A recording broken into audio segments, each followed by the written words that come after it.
Hello, everybody. What is going on? This is Stats Over Politics, episode number 16.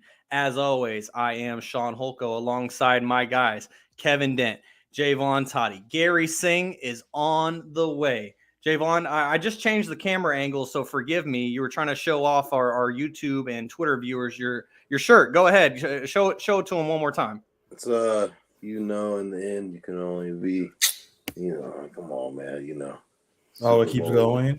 Oh, yeah. Gosh. Come on, man, you know how it is. I hope you made that yourself. Bang, bang. No, I got it from my boy Carson. Shout out to my boy Carson.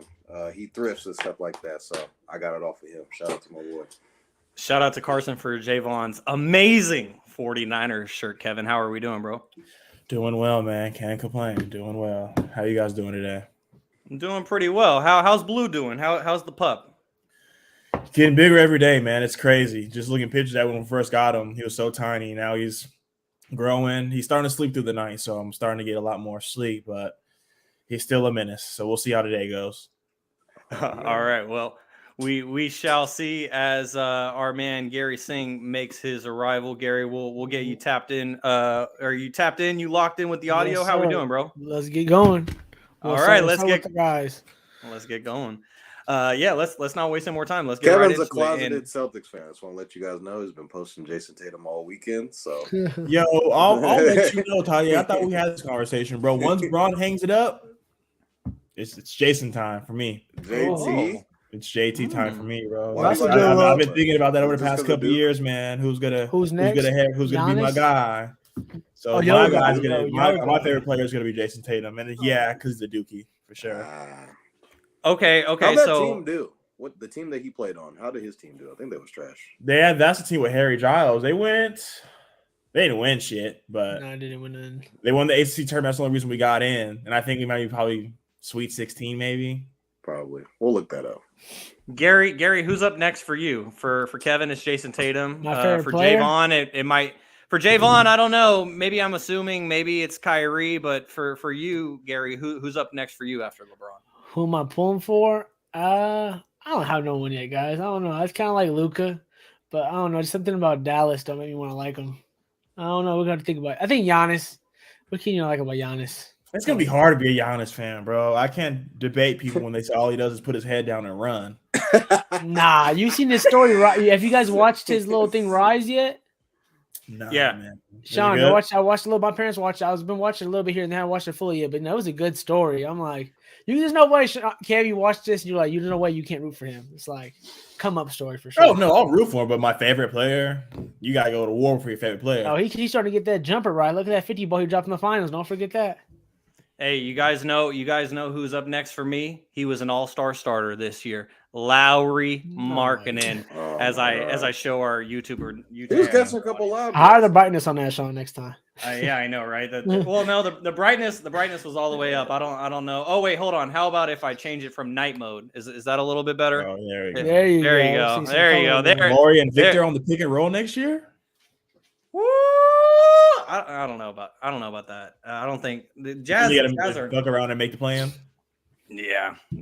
At this point. Anyways, guys, let's not waste any more time. Let's get right into it here with episode number 16 of Stats Over Politics as we come to you today on February 20th, 2023. And today's episode is mainly going to consist of the All-Star weekend that was in the NBA. Then we're going to get to some thoughts on the Sacramento Kings entering their final 25 games of this home stretch, trying to break that 16, now 17-year playoff drought if you go from 2006 to hopefully it ends in 2023. So we're going to get into that. We're going to get into some other news from the NBA, including some former All-Stars on the move and also Patrick Beverley.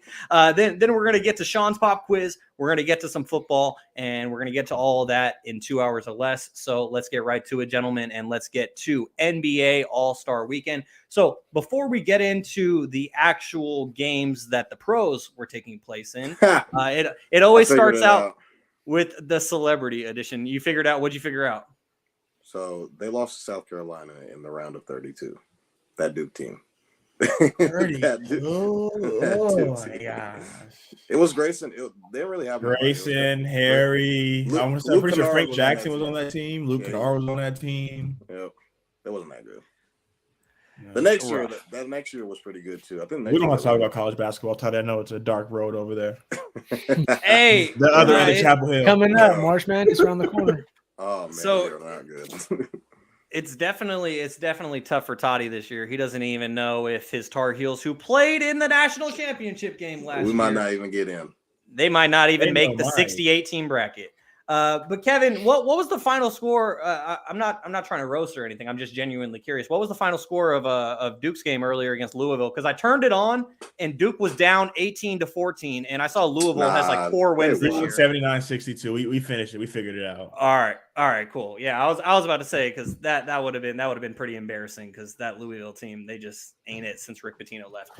Anyways, guys, let's get right into the NBA and the pros and the All-Star weekend that was. And as I was saying, we're going to wait to kick things off with the actual pros, and what kicks off every All-Star weekend is the celebrity game. I love watching the celebrity game. I hope to play in the celebrity game one day. I don't know. Maybe I'll be out there bricking some threes, but if I could be out there, that would be an honor one day. So hopefully we can play this tape back in maybe 10, 15 years. And then they can show this on TV of me making my plea to join the celebrity game. But anyways, the part that I wanted to talk about the celebrity game wasn't, even though I'm wearing my John Cena shirt, it's WrestleMania season. Yes, I'm going to be wearing a wrestling shirt every single week leading up to WrestleMania. But I'm not even going to talk about The Miz hitting the half-court shot that almost was the game winner. Yeah, it's in April. April 1st and 2nd in LA. I'll be there. It's going to be great. Snap, Shaun. Thanks for the invite on that one, bro.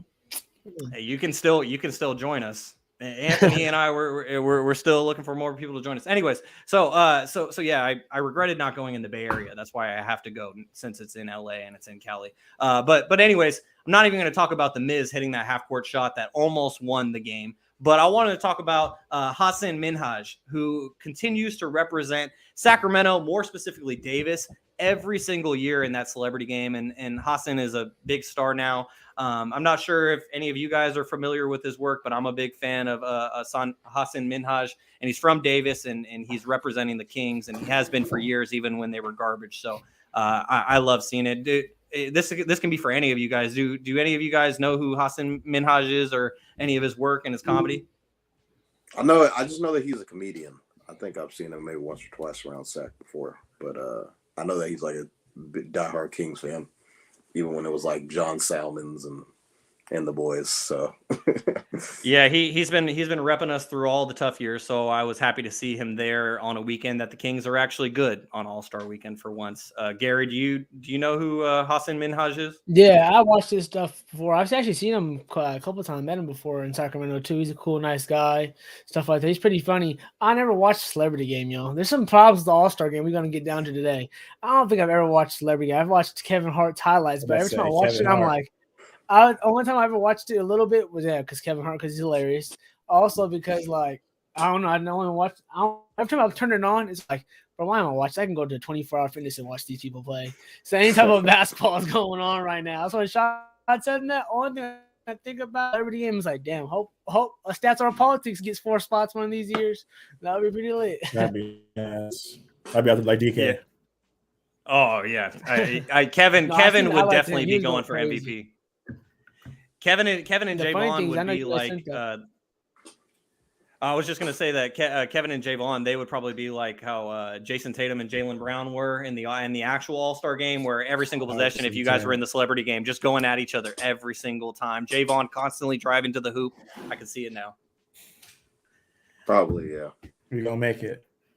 Yes, we will. And so anyways, guys, I just wanted to mention that because I just love seeing Hassan at the celebrity game each year, repping for Sacramento and the Kings and even Davis. So now let's get to the actual pros, and we'll start out with the young guys with the Rising Stars Challenge. The format is a little different this year. I'll be honest, I didn't get to see the actual Rising Stars Challenge because I was out working covering a high school playoff game. But I saw that it's a different format this year, like 6-7 guys on each team. Team POW ended up winning. And Keegan Murray, shout out to him, repping for the Kings on Team POW. Keegan hardly even got to touch the ball is what I saw. And so anyway, Jaevon, I'm going to kick things off with you. What were your thoughts on Keegan Murray's performance in the Rising Stars Challenge and the event itself? Well, I mean, I'll also speak for De'Aaron Fox. I mean, he got in the game, but he didn't do nothing. So, I mean, it was really just everybody else. Scotty Barnes was on that team. Who else was on that team? I'm trying to think off the top of my head. On Keegan's team? Yeah, on Keegan's team. Paulo, Their team was like Jose Alvarado. They were like, oh yeah, Jose was they were stacked. Scotty Barnes, that was really Jaden Ivey. It was really long and fast team. A lot of bucket getters on that team, so they were kind of like bound to win. And then the thing that I kind of took away from it, I wanted to watch Scoot play kind of against these guys. He played okay, but when he was on the floor, he looked like he was one of the better players on there. It looked like we'll probably be seeing him a lot more next year in the Rising Stars game, considering that he's going to go number 2 overall. But I kind of was just trying to tune in to watch him play. But everybody else kind of just, Jose Alvarado, he was going up to Donovan Mitchell and betting 100 that he was going to make the last shot, and he made the last shot, and that was a pretty cool moment, just seeing him mic'd up. For All-Star Weekend, you kind of just saw, like, they were trying to, like, interview everybody, like, while they were on the court. I just thought that was kind of weird because they're, like, trying to play and they're, like, talking at the same time. Yeah, so, I like that. I just, when they're mic'd up, I think it's cool, too, because we kind of just get to see, like, what they're all talking about. But the Rising Star game was pretty tight. I like the format was different this year because, it was kind of like a tournament style, seeing a bunch of – they're kind of including more players. There's a couple of guys out there that I probably didn't know. I was like, who's that? And then they was talking about the guy from from San Antonio. The guy kind of wants to be like Dennis Rodman. He dyed his hair and he wears number 91. And Sohan. Yeah. So Jeremy Sohan. Yeah, so we got to see, just guys that you wouldn't normally watch, like, because I don't think any of us watch San Antonio basketball, so. I can't say that I do. Those are the times that we'll probably be able to see guys, those young guys out there in those Rising Star games. So, see the name, see the face. So, Garry, how about you? Garry, how about for you? How was the Rising Stars Challenge in your opinion? Not gonna cap, guys. Did not watch this one either. All I watched is Saturday night, the main 3-point dunk and All-Star game. That was the main thing that I watched. But I did watch, so that's a lovely thing about social media. I bet you a lot of people are gonna relate on this. You could just see the clips of who wins and the Jose Alvarado game-winning 3-pointer and stuff like that. So that's cool. Glad to see Keegan in the front page picture over here too with them smiling away. I heard De'Aaron talk about how they were getting on him how he didn't do anything in the game. But you know what? We're gonna talk about that soon. Our Kings came to All-Star Weekend just soaked and chilled and getting ready for the second half of the season. So what do you think about the Rising Stars, Kev? I loved it, man. I watch that shit every year. I think it's really nice that they're not nice, but I think it's dope that they're letting the G Leaguers in it now. Just showing, the upcoming talent that they have on that G League Ignite team. It's kind of funny how out of the 12 dudes, they had 8 dudes make it. So it looks like it's kind of leaning towards them. But they have a lot of good guys that, are two-way guys like Sharif Cooper. He went out there and killed. Mm-hmm. So just giving these guys the platform against these rising stars in the NBA. What team is Sharif on? Sharif's on the Cleveland team. Got you. Yeah, I was gonna say Sharif Cooper. He was on Atlanta's team, but then Atlanta sent him to the G League because they got way too many. They have way too many guards on the team. So I was kind of just wondering how he's doing because he was a guy coming out of college that a lot of people were like, yeah, Sharif Cooper is gonna be a guy in the league that's probably gonna make some noise, but he hasn't really gotten his chance. But to see him in the Rising Stars game was actually pretty dope. Yeah, Kenny Lofton's a bucket. Kenny Lofton is a bucket. He's a big body. Yeah. Every time I see him, I'll be like, man, I don't know how he's in the league, but he be getting buckets. Because just a body wise, you should just imagine. You're like, how do you stay in cardio fit? But hey, when he gets in the game, he be feeding people's buckets and rolling his way through. So Quentin Grimes though. Quentin Grimes was hoping. Shoot. Yeah, shoot. All right, so about this game though, they like to mess around a lot. It's like the All-Star game. You can't tell, you know what I'm saying? Whoever really wants to go get it today and go get the award and stuff like that, that's how it kind of be. But it's cool, you see little flashes of players doing some cool things. Yeah, so Garry, what was your thoughts on the skills challenge since you did see that you did tune into Saturday night? The skills challenge. I was just funny that my part was really that Giannis, like they shouldn't have changed. They shouldn't just switch the whole thing up and have the brothers do it. Holiday brothers do it. They like I don't know. It was kind of weird every time they announced the skills challenge. I was like, why is over here? Why is homeboy over here not even a Kumpo on a Kumpo team? I'm like, what are they talking about? Yeah, Drew But Holiday. you know what? Yeah, Drew Holiday. But it was cool to see all these events. I don't know why they have kind of lost their like magic to me now. Maybe as like I've gone older because they don't take it that serious, guys. They don't take it that serious. You know what I'm saying? Like I think when I watched the first round of the skills challenge, and one of them went the wrong way. It was like just jogging us through. I'm like, the time don't matter. They were talking about it on air. Like they're gonna deduct the time. What are they gonna do here? I'm like, all right, no verdict on that one, guys. I'm like, all right, what are we doing here, guys? This is just like this is literally for people in Utah, really just say hi and stuff to the fans. So I don't know. I'm a little turned off right now with this stuff, man. Yeah, I mean one of you guys can correct me if I'm wrong, but I think the All-Star game was in Cleveland last year, and Team Cleveland won the skills challenge as well. So it's kind of just a repeat now. And what Garry was alluding to there is how Giannis had his wrist injury, and so he was unable to participate in the skills challenge with his brothers like he wanted to. The nice teammate that Drew Holiday is, he stepped in for him. Unfortunately, they were unable to get the win. But Garry, to answer your question of why they didn't do a last-minute switch to have Drew actually participate with his actual two brothers that are actually like no shade on the Antetokounmpo family. Like they got Giannis and they got the Thanasis in the league. The Thanasis is probably only in the league because Giannis is on the Bucks team, but he's in the league. The thing about the Holiday brothers is they have 3 certified bona fide players in the league, and they have an all-star. We had one of them. He just got traded to at the deadline. Yeah, Justin Holiday as well. Yep, and then there's also Aaron. But to answer your question, Garry, I would imagine the reason why they didn't do that is probably because Aaron and Justin already had vacation plans. They're like, why the fuck am I going to go to? Why am I going to go to Utah for All-Star Weekend when I could be in Cabo? You're right. So, Kev, I wanted to get your thoughts on the skills challenge as well. Did you check that out? Absolutely not. Once I saw I'm not gonna lie to you, bro. Once I saw the Antetokounmpo brothers back in it, bro, I was like, I'm not watching this. They're gonna be in it every year. The team, the city team, or like the neutral team, I think that's pretty dope. But I'm tired of seeing the Giannis brothers. The team rookies. Hey man, they made a movie about those guys.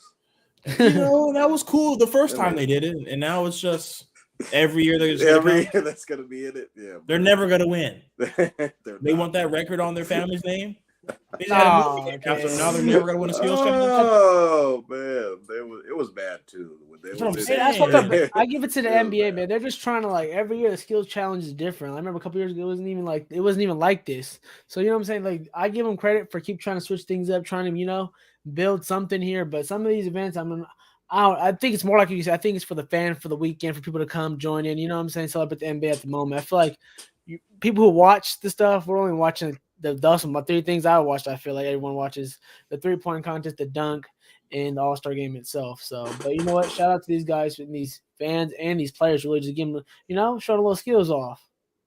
Hey, Garry, you know what? At the beginning of each show every week, I say, let's not waste any more time. Let's get right into it. Now let's actually get into the meat of All-Star Weekend, and let's get to the contest that people care about. Real quickly, before we get to the 3-point shootout and the dunk contest from Saturday night, I wanted to get everyone's opinion on this, like 30 seconds or less, but I want to go around and ask, do you guys think that the dunk contest should still be the main event of Saturday night, or should it be the 3-point shootout? Because I was watching with a couple of my friends who were over at my apartment on Saturday. We had the All-Star Weekend on my laptop, and we had the WWE Elimination Chamber on the TV. But we were watching both, and both of my friends said, like, you know what? Like, they should have the 3-point shootout as the main event now. Like, nobody cares about the dunk contest anymore. Mac McClung did do his part to resurrect it, and we're going to get to that. But real quickly, Jaevon, I'm going to start with you. Would you rather have the main event be the dunk contest or the 3-point shootout, and why, in 30 seconds or less? I mean, I'll have to keep it as it is. Just me growing up as a kid, watching Nate Robinson put on the cape and the green uniform. You see Dwight Howard putting on the Superman cape. Just those memories that you have of the dunk contest. Blake Griffin jumping over the car. I'm putting a stamp on my age right here, but this is kind of what I saw growing up, and it was always the main event. So I would definitely keep it last. But I think the 3-point contest is a great like warm up to the dunk contest. That's why it's like back to back next to each other.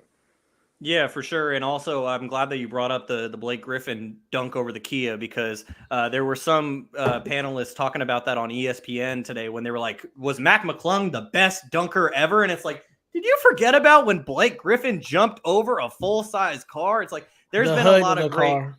Well, It's still a car. Still a car. I just want to say the hood of the car. Okay, so A Gary, little in more your details. You just don't say the 360 dunk. You guys say 360 windmill off the bat. You know what I'm saying? We're gonna make sure we get it detailed right here. Wow. So Gary, what's your take on this? Would you rather have the 3-point shootout be the main event or keep it as is? I'm kind of torn because Vaughn actually made a good point. I'm not gonna lie, like the nostalgic of the feeling of when I was a kid, the 3-point contest was first, and then the dunk contest is last. That's usually the most. That used to be the most. Everyone's waiting for it, counting down for that.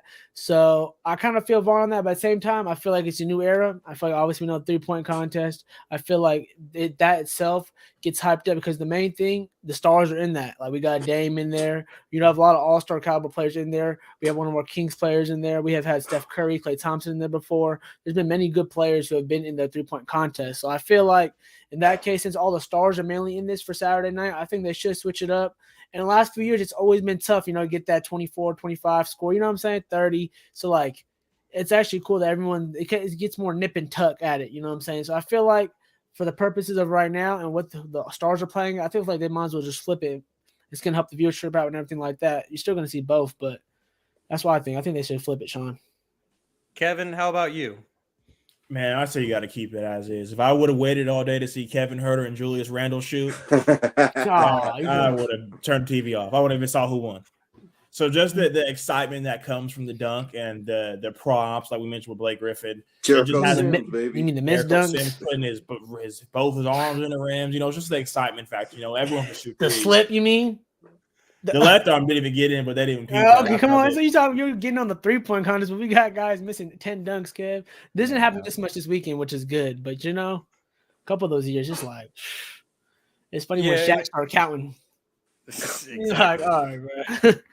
Yeah, and they've played with the format of the dunk contest a lot over the years, either giving them X amount of attempts, whether if you get 3 attempts and you're done, or you get a clock. And I think this year it was the 3 attempts. But anyways, something that, and we're going to get to the dunk contest in a moment, but something that really impressed me about Mac McClung is the fact that, if I remember correctly, he did each one on the first attempt. And to me, that is what was most impressive from Mac this weekend. And his dunks were very impressive as well, but doing it on the first attempt, because that's the reason why I think a lot of us have lost our love that we might have had for the dunk contest in the past, is because the excitement level just plummets when guys are just missing dunk after dunk after dunk. Mm-hmm. And then they have to settle for a dunk that is way less exciting than the one that they were trying to do. And so thanks for answering that, guys. And I'm glad that we had a discussion on that. And so real quickly, as here we are on episode number 16 of Stats Over Politics, I just want to get to a couple of our YouTube comments. What's up with our guy, James, tapping in every week? He sees me with the John Cena shirt. Just do me a favor though, James. You could see my name is right there. Oh, wait. Oh, nope. I can't even point at it. Right there. Kind of. SHAUN. Yeah. He obviously can't see my name. Yeah. Thank you, Kevin. I appreciate you. Thank you, Kevin. And so my name's right there. SHAUN. But what's up with James? We appreciate you locking in with us every single weekend. And Uncle Manny, he gave his answer to that question. He said, keep it as is, especially after this year. And so thank you for your Mac McClung need to sign to a team. Sign him to a team. Okay, so he signs on the Sixers, yeah. Well, is he on the Sixers team, or is he on the G League team? He's on the Sixers. He's more so. Yeah. Go ahead, Shaun. I mean, is he even a two-way guy? Is he? Yeah, he's a two-way guy. Oh, he is a two-way guy. Yeah. Okay. I wasn't sure if he was a straight-up G League player, or if he was actually. Yeah, recently. Well, Jason Jones, former Sacramento Kings reporter, he tweeted Jason's a very sarcastic guy, and he tweeted a very sarcastic take this past weekend where he was like, man, Mac McClung is killing it out there. I can't believe Rob Pelinka ever let him walk away. And there were so many people who took him seriously and were like, there's many reasons why Rob Pelinka let him walk away. I mean, Kevin, you and I, we were talking about it on Twitter with Jaevon, where Jaevon was like, how is he not in the league? And I'm like, you got to do more things than dunk. Mac McClung's a hooper. He's a hooper. He's a hooper. A hooper that's 6'1". 6'2". There's a lot of short guys in the league that do more than just dunk, though. Didn't he drop 60? He's about AI's record, right? I heard that a long time ago. I remember High like school. Yeah, in high school. He broke high his Virginia record. Okay. Yeah. So we'll see what happens. I might have heard that from you, Shaun, to be honest, when that happened. You might have, because I respect Mac McClung. Like, I've been watching him like for years, because I mean, we all know him from like seeing him on Instagram and stuff like that. Mhm. And He's so, kind of blow up when Zion was blowing up, so you know. yeah, seeing him all over overtime and stuff like that. So anyways, we're gonna get to Mac McClung in just a moment, but we want to get to the 3-point shootout that was, as Damian Lillard wins the 3-point shootout. As Jaevon points to his wrist, Garry points to his wrist as well, as it was Dame time in Utah. And gentlemen, when I saw Damian Lillard walk out with the Weber State jersey on, repping the Big Sky, they were in Utah. Weber State is in Ogden, Utah. When I saw him walk out there wearing that Weber State jersey, Kevin, I knew it was over. So what were your thoughts on Dame Lillard winning this 3-point shootout? Oh man, to see Dame come out there and win it, I'm pretty sure he's been getting close in the past years, but he's never been able to win it. So to see him finally get over that hump and win it, especially after the way Tyrese came out and hit 31 in his first go round. All people talked about all week was his jump shot and how it's too slow. And for him to go out there, when Toddy said that, I was like, you know what, he might win. But like I mentioned earlier, the 3-point contest was good. Just besides, Kevin Huerter leaving his jump shot in Sacramento, and then Julius Randle. There were plenty of other all-stars you could have had. Didn't Julius get more than him? I think they both finished with 9. Oh no. Kevin got 8. Kevin got 8. Oh man. I wish Kevin would have got at least one more, so then he could have at least matched his jersey number. Yeah, hey. So it was rough to watch, but Dame going out there and doing his thing. The competition really wasn't what it was supposed to be. When you think 3 points, like the dunk contest where you mentioned, like a lot of the big guys not doing it. But, like Tyrese Halliburton, you wouldn't take him as a shooter for him to go out there that first round and light it up. Really gave Dame a challenge, but at the end of the day, like you mentioned, he came up with the Weber State. You knew it was Dame time from the jump. And Garry, you watched a lot of Big Sky basketball when we were Hornets. We were on the State Hornet and KSSU. We were covering games, but we were also calling games. So we've seen plenty of Weber State. Unfortunately, we came after Damian Lillard was at Weber State. But as a Big Sky alum yourself, Garry, what were your thoughts on Dame Lillard wearing that Weber State jersey and winning the 3-point shoot contest? I mean, it's cool that he's from Weber State and stuff, Shaun, but it's still Hornets up. I want us to beat them every time. But it was cool with some representation. But I thought about this right now. It's about Dame time. Come on now. It's about Dame time. That literally got one, like Kev said. This is his 3rd time competing. I got you. My bad, Shaun. Stingers up. Thank you for matching that energy. Thank you. And I was about to say, but like I wanted to say that I feel like it's like Kev said, I was hoping that he'd win this year. I called it in the chat. I was like, hope Dame finally wins this one because he deserves it. He's one of the best 3-pointer shooters in the league, especially off the dribble, any which way you want it. Like you've seen in the All-Star game, he's one of the best deep shooters too in the league. And he got those 4, I think, look like 7-Up. I know it's not 7-Up. What's it called? They were sponsored by Spritzy? Was it something like that? Sprizzy? What's their new sponsorship for the NBA got? That looks like the knockoff version of the. I thought it was Sprite, but it's not. Starry or some Starry. Yeah, Starry. I can't tell you. Starry. I'm hating right. No, it was like presented by Starry. I just threw me off. I don't know. Anyways, I was just like, all right. If he hits from those, they could extend those back too. He was hitting those all day. But you know what the coolest part I think about Dame's performance was? That it had he needed one more to beat him, and he was just clutch time. Like we all say, point out the wrist. What you want? That's Dame time. He's clutch all year. That left wing corner. You don't even get those type of shots usually they're talking about, which makes sense. Those are one of the easiest shots in the league. So obviously they're not gonna give Dame those shots. So him just splashing that, making it easy. Shout out to Ty. I know everyone's always been talking smack about Tyrese's jumper since he's been in the league, but he's been sniping with his jumper his whole life. Came to the league, sniped again.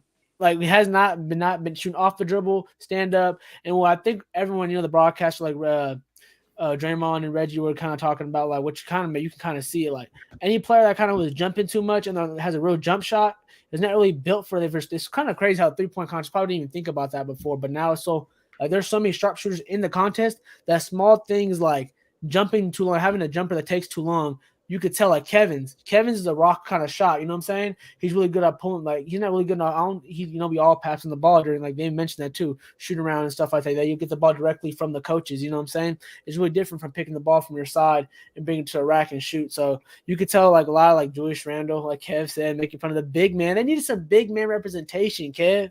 They was talking about the game. I'm about to say if it ain't Cat, I don't want to see a big man. Cat. Didn't he win one? Yeah, Cat he won last year. Yeah, exactly. So respect the Cat, so they had to get he's still hurt. Big man.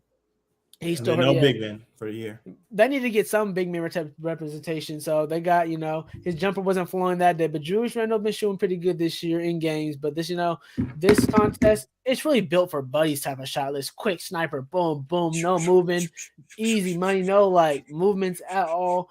Shots like Tyler Hero and Kevin are kind of like the same type of shot, a little rock and jump, and they're snipers too. So no disrespect on all these guys. It was a fun competition. And it's kind of crazy how two Pacers made the final three, but it's kind of weird that Ty gets 30, but has the best score of the night, but doesn't win. But that you got to do it twice, so it was really cool to see. And yeah, I think it was a pretty good. I liked it. I was really happy with 3-point contest. Pretty much since Steph and them joined it and made it like crazy good. I've been loving it. I like how they make a 4-pointer and have their all money balls and stuff like that. It does kind of get a little cringy though, Kev, when you could tell they started start rushing shots and they start breaking. I'm like, especially when Kev was going, I was like, please, kid, slow down, bro. You're a sniper, slow down a little bit. But time was clicking too, so I was like, you just got to catch that fire and ride that wave. But he needs to run out that bonus screen. And the reason why I would argue to move the 3-point shootout to the main event is because of that star power that you were talking about, Gary. The fact that 5 out of 8 of these participants are current all-stars. Like, to me, that means something. Like, no shade again to like Jericho Sims and Trey Murphy and Mac McClung, G League All-Star, and who was the other guy in it? I don't even remember. KJ. And so KJ. Yeah. KJ. I'm the name that I knew the most. The name that I knew the most. I know the one that probably gets the most minutes out of the whole group, to be honest. Exactly. And so no way. Trey Murphy's a bucket. Yeah. Oh, yeah, Trey Murphy. Trey Murphy does get the bucket is strong, Kevin. That's a strong. I thought he said that he gets minutes. I didn't hear a bucket. Well, and that's why I would argue to move the 3-point shootout to the main event because of that star power. But Gary, just following up on something you were saying about the clock when it comes to Kevin and a Tyler Hero, my favorite tweet from this past weekend in regard to the time that players got for the 3-point shootout came from Evan Fournier. And if you ever watch The Jump, do not Google Evan Fournier's last name. Just don't do it.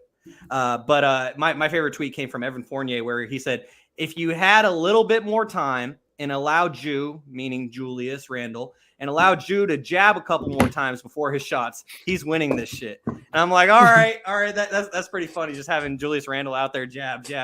Okay, now I'll shoot it. Exactly. And so if you give Julius Randle an unlimited clock, then maybe he's the next big man to win this 3-point shootout. But anyways, Jaevon, I wanted to get your thoughts before we move on to the dunk contest. What were your thoughts overall on this 3-point shootout? Well, I'm a betting man.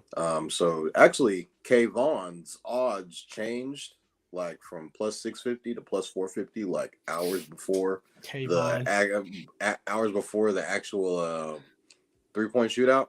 I was looking at Dame. I was like, well, Dame is the favorite, but this is Dame's third time. I was like, I'm not really too sure about it. I really liked Buddy Hield just because he has won it before. A good bet would have been for him to just get to the finals. I didn't have Tyrese Halliburton even getting close to getting in, but then he had 31. I really like Jason Tatum getting into the final too. It came down to like the last, I think it was Dame knocked him out like at the last second. So, Tyrese went for 31, which was insane. He just got hot at the right time.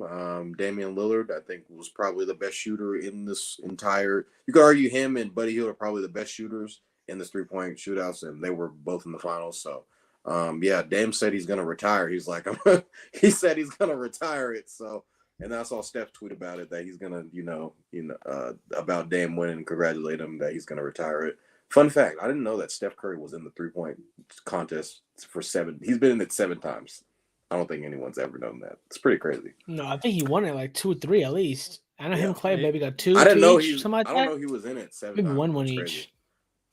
They definitely have one. They definitely have won at least one each. I think, Gary, you're right that Steph might have two, but I think Clay might have two as well. So yeah, who knows? But yeah, that is the exact reason why I love the 3-point shootout. Yeah, we will find out. Someone will tell us. But that's also the exact reason why I love the 3-point shootout is the star power that's in it. And I saw, I didn't actually see the clip, but I saw someone quoted, or they tweeted the quote of Stephen A. this morning on First Take. And Stephen A. was going after LeBron because he said LeBron James is the one who ruined the dunk contest. And basically saying because LeBron never wanted to participate in the dunk contest, that inspired future generations like a John Morant to have no incentive to ever compete in the dunk contest. So I mean, we've seen guys like Kobe, Shaq's done it.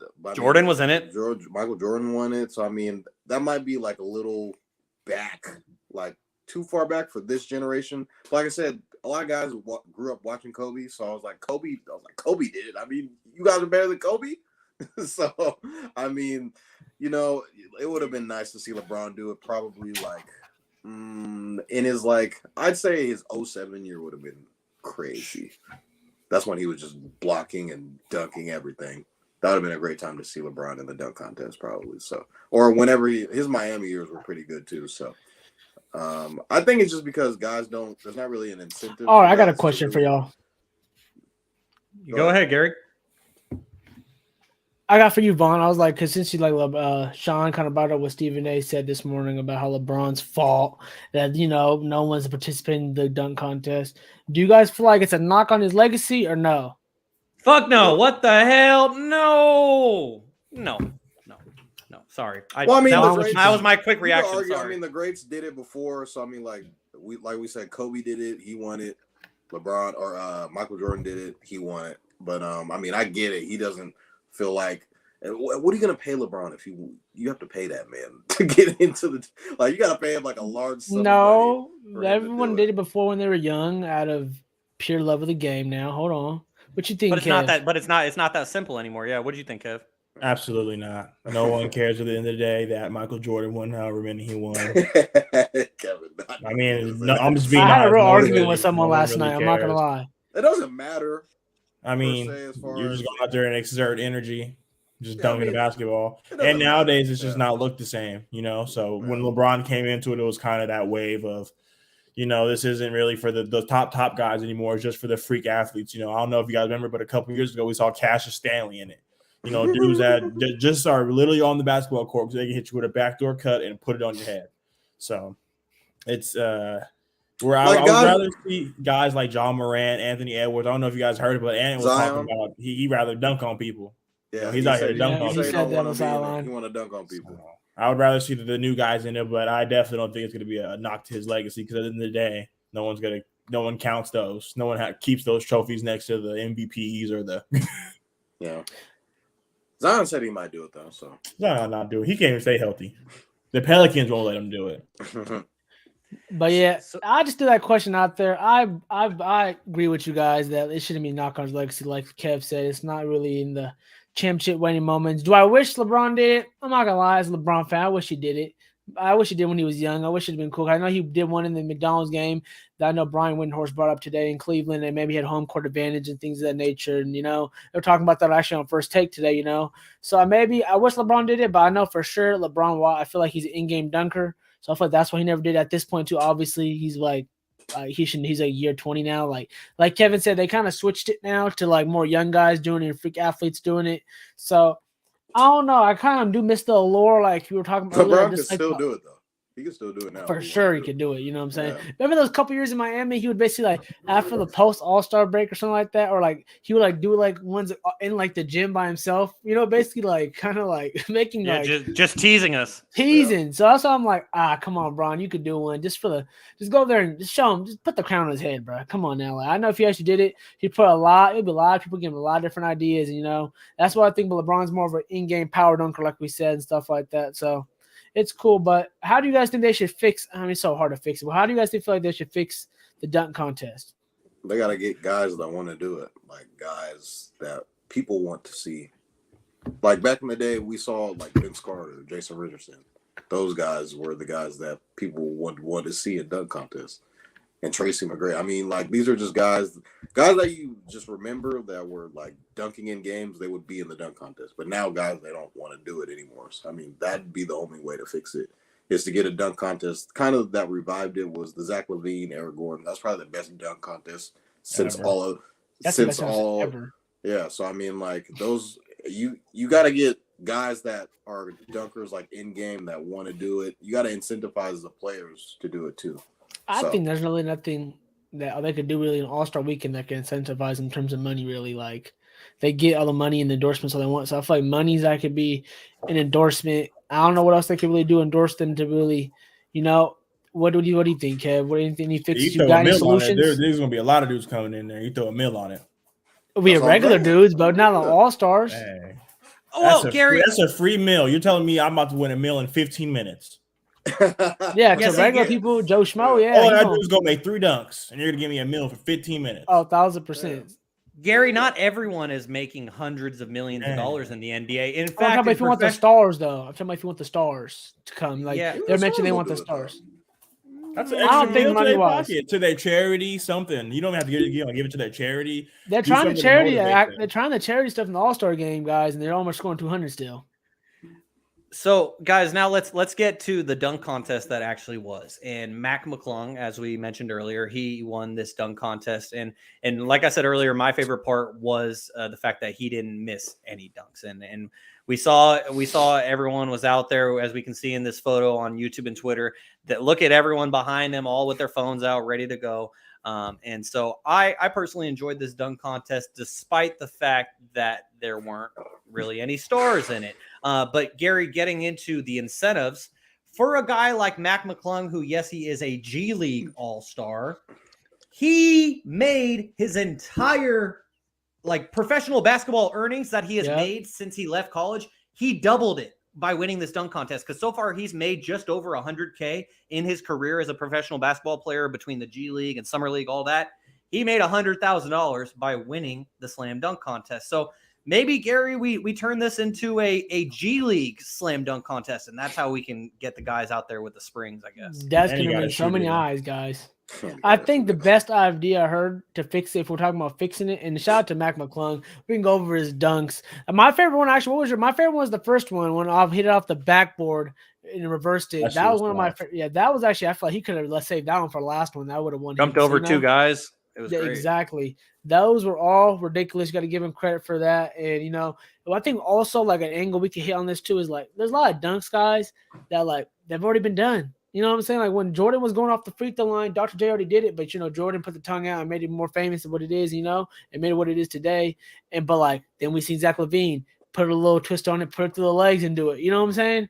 So it's hard to, I feel like, so also I think that's the angle too, like creativity. What I loved about what Mac did wasn't too many props, too many things. I'm not going to lie, not to hate on nobody, but the little envelope thing, I forgot which player did that. Was that Sims? Yes. That was a little bit cringy. I'm like, bro, don't score yourself, brother. Please. I thought he was going to do something like grab it from his mouth or something crazy like that. Like, no, you know what I'm saying? But I think if we wanted to shift it, not get no more All-Stars, I thought we're trying to get All-Stars back into that. So I thought incentivize them. But if we're not trying to do that, I think, I seen one of those ideas going around. I think Stephen A mentioned it too. I think it's a great idea. Let's go to the streets. Let's get the top, like Kev said, top 5 dunkers in the United States, where we can find wherever around the world. Let's put some top name players like LeBron, Giannis, have them pick a guy, bet on him. You know what I'm saying? And then it could be like that type of thing where people go over team this, maybe team that, maybe, so something they can intertwine where they can pump few guys out. We see those crazy dunks that we see online, we could also throw a charity in there some which way to help them out too. Maybe those guys get to pick a charity, and let them go at it. And you know what I'm saying? I think that would be one of the best dunk contests that you see on YouTube and stuff like that people have in their neighborhoods, and show them and put them on the national television. I think it would be pretty cool for the dunk contest. But then again, that's not really celebrating, if you think about the NBA. You know what I'm saying? I think that's why they haven't really fully in on it. Like Shaun said, they picked a guy who made the NBA, but is holding on for their life in the NBA. So you know what I'm saying? He got an NBA stamp though on his chest. So I think maybe that's why they haven't went to the streets. I don't know, because I feel like that idea has been thrown around for quite a while now. And obviously they're trying multiple different things every year. They're throwing a twist on it, which is good. They're not just stuck in their old ways, but it's like, all right, if we want, what's the motive here? What's the goal? Are we trying to show off for NBA players or stars? Are we trying to show off the best dunkers? What are we trying to do here? You know what I'm saying? So I think that's what the NBA needs to figure out first, to really figure out the solution of how to just to bring the glory back of how it was back in the day. But hey, shout out to Mac, save this year's.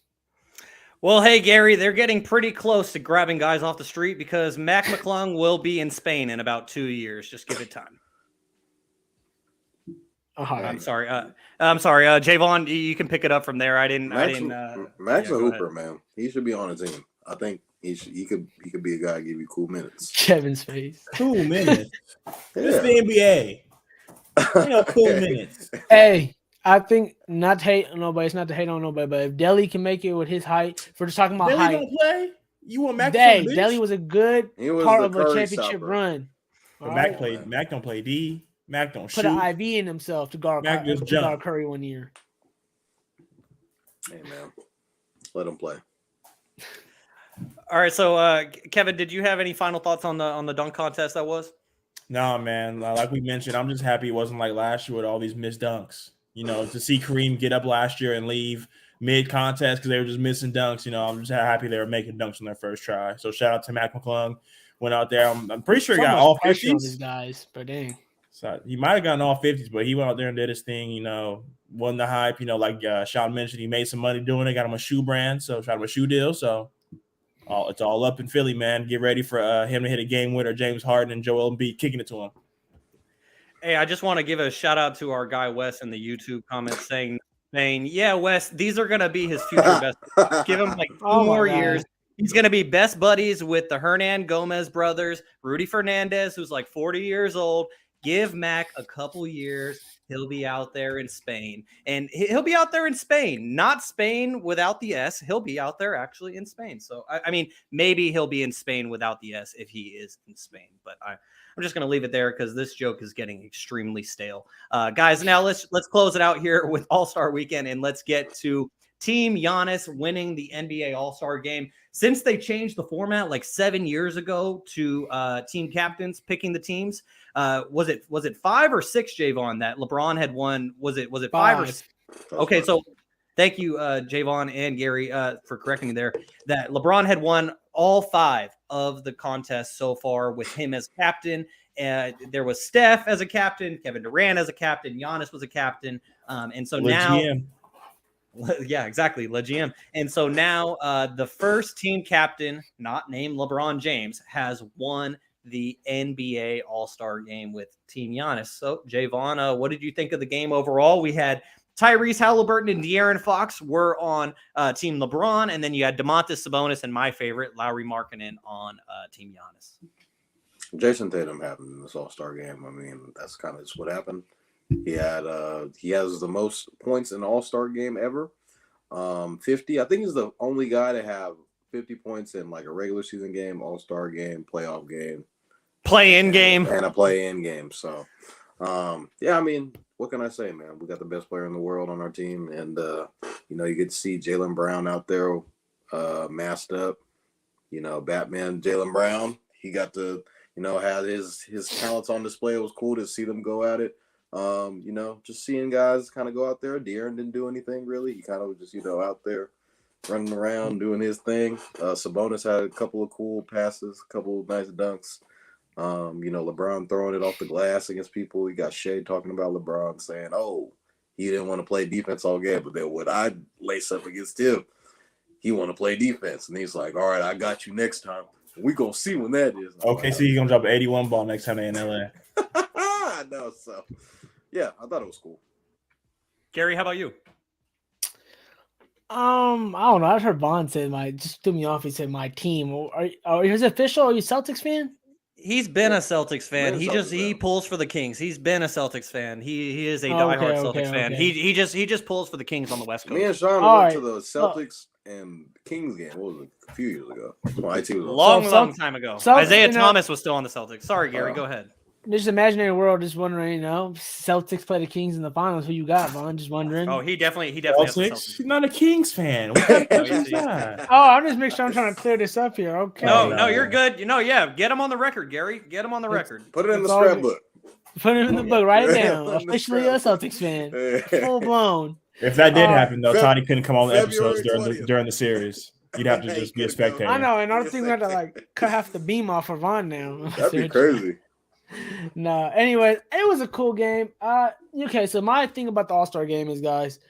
So obviously they score 1 million points nowadays. They jack 1 million threes. So basically, like they say, a layup line. You could go through all the negative quotes post game that you want to go through. From Mike Malone saying this was the worst basketball game he ever seen, to players and like Jaylen Brown saying, "Oh, my uncle already said it, the worst one of the games I've ever seen." And it's hard for me because because my friend was telling me bro, why aren't they play hard? He's a casual basketball fan. He's like, why does the All-Star game suck? But I want to see the best players go at it. Like they probably go out just like this in the gym, in which I don't think he's wrong. I feel like on the pickup games in LA, they're probably going harder. You know what I'm saying? But I think the main thing is gonna be so tough to fix this, guys, and I don't know what the NBA is gonna do. I really don't. And it's like I think we're gonna have to go back and maybe rewind and see what made it so great during that time. But they're not gonna play defense. They're just not going to play defense. It's too hard. They won't play defense. And it's obviously because multiple reasons, injury. They don't want to get hurt. I'm injury, don't want to get hurt, same thing.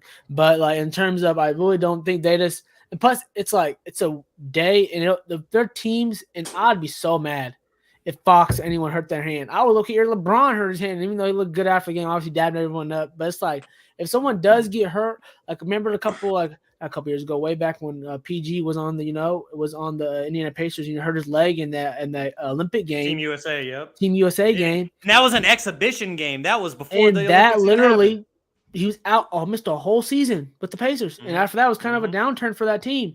So obviously I kind of feel like I get it. If you're not gonna say none of our Kings players are there, we obviously want to see the best game possible. Literally, it's a 24 of the best players in the NBA. And I don't know if I didn't see nothing too wrong with whoever got picked last, wherever like that. You still have the top 24 pick. You know what I'm saying? I don't think it was a big of a deal. I do think maybe Jokic didn't allow it. Jokic said no. Jokic actually talked about it. He thought he was last. I guess I don't know. But he knew exactly what was up. He didn't want to be the fat boy in gym class. Yeah, but this this ain't a Jokic game. This something I described the game was. Jokic ain't shooting from 45, and Jokic. If you want to see Jokic's layup line, okay, good luck. You know what I'm saying? I want to see Kyrie's layup line. You know what I'm saying? So I like how they try to make individual games in each quarter. And I feel like a couple years ago, especially the Kobe year, they really made it work. You know what I'm saying? It was really kind of more competitive each quarter, but. Bro, it's stuck. They don't know what to do. Literally, I guess I don't know what they're gonna have to play more defense. They have to play more defense, and I don't know how to make these guys buy in on defense, which I understand because they literally bro, we're gonna start playing hard defense again in about a week. Can we get it? It's hard to tell them to play hard for everyone there. So if y'all can tell me a fix, let's trying to get some fixes going here because I don't know. Jason Tatum scoring 50, but just hoisting up 33s is not that beautiful of a basketball game to watch, y'all. It's pretty much just a bunch of layups, dunks, and 3-pointers. Which is cool though. I mean, I miss the days of Dwayne Wade throwing LeBron, seeing the cool dunks is cool. But when you got the non-athletic guys who are in other games, a lot of finesse and stuff like that, and just getting easy shots with no defense, no hand in the face, no nothing, it's all right, guys. We need a solution, Adam Silver. We need a solution. Yeah, and so Jaevon was just referencing when he and I went to a Kings Celtics game back in 2017, over 6 years ago. You guys talk about my producer skills that are trying to get better every single week. Hey, look at that! Pulled it right from the archive. Here we go. This is the photo that True religion, shoddy. And you notice that he has no Kings gear on, no Celtics gear on, but he is the shoe game going crazy though. He is rocking the True Religion. Oh, shoe game. Oh my God, True Religion. You guys remember when that was a thing? True Religion. Yeah. Anyways, I'll be wearing on a windy day. Hey, there you go.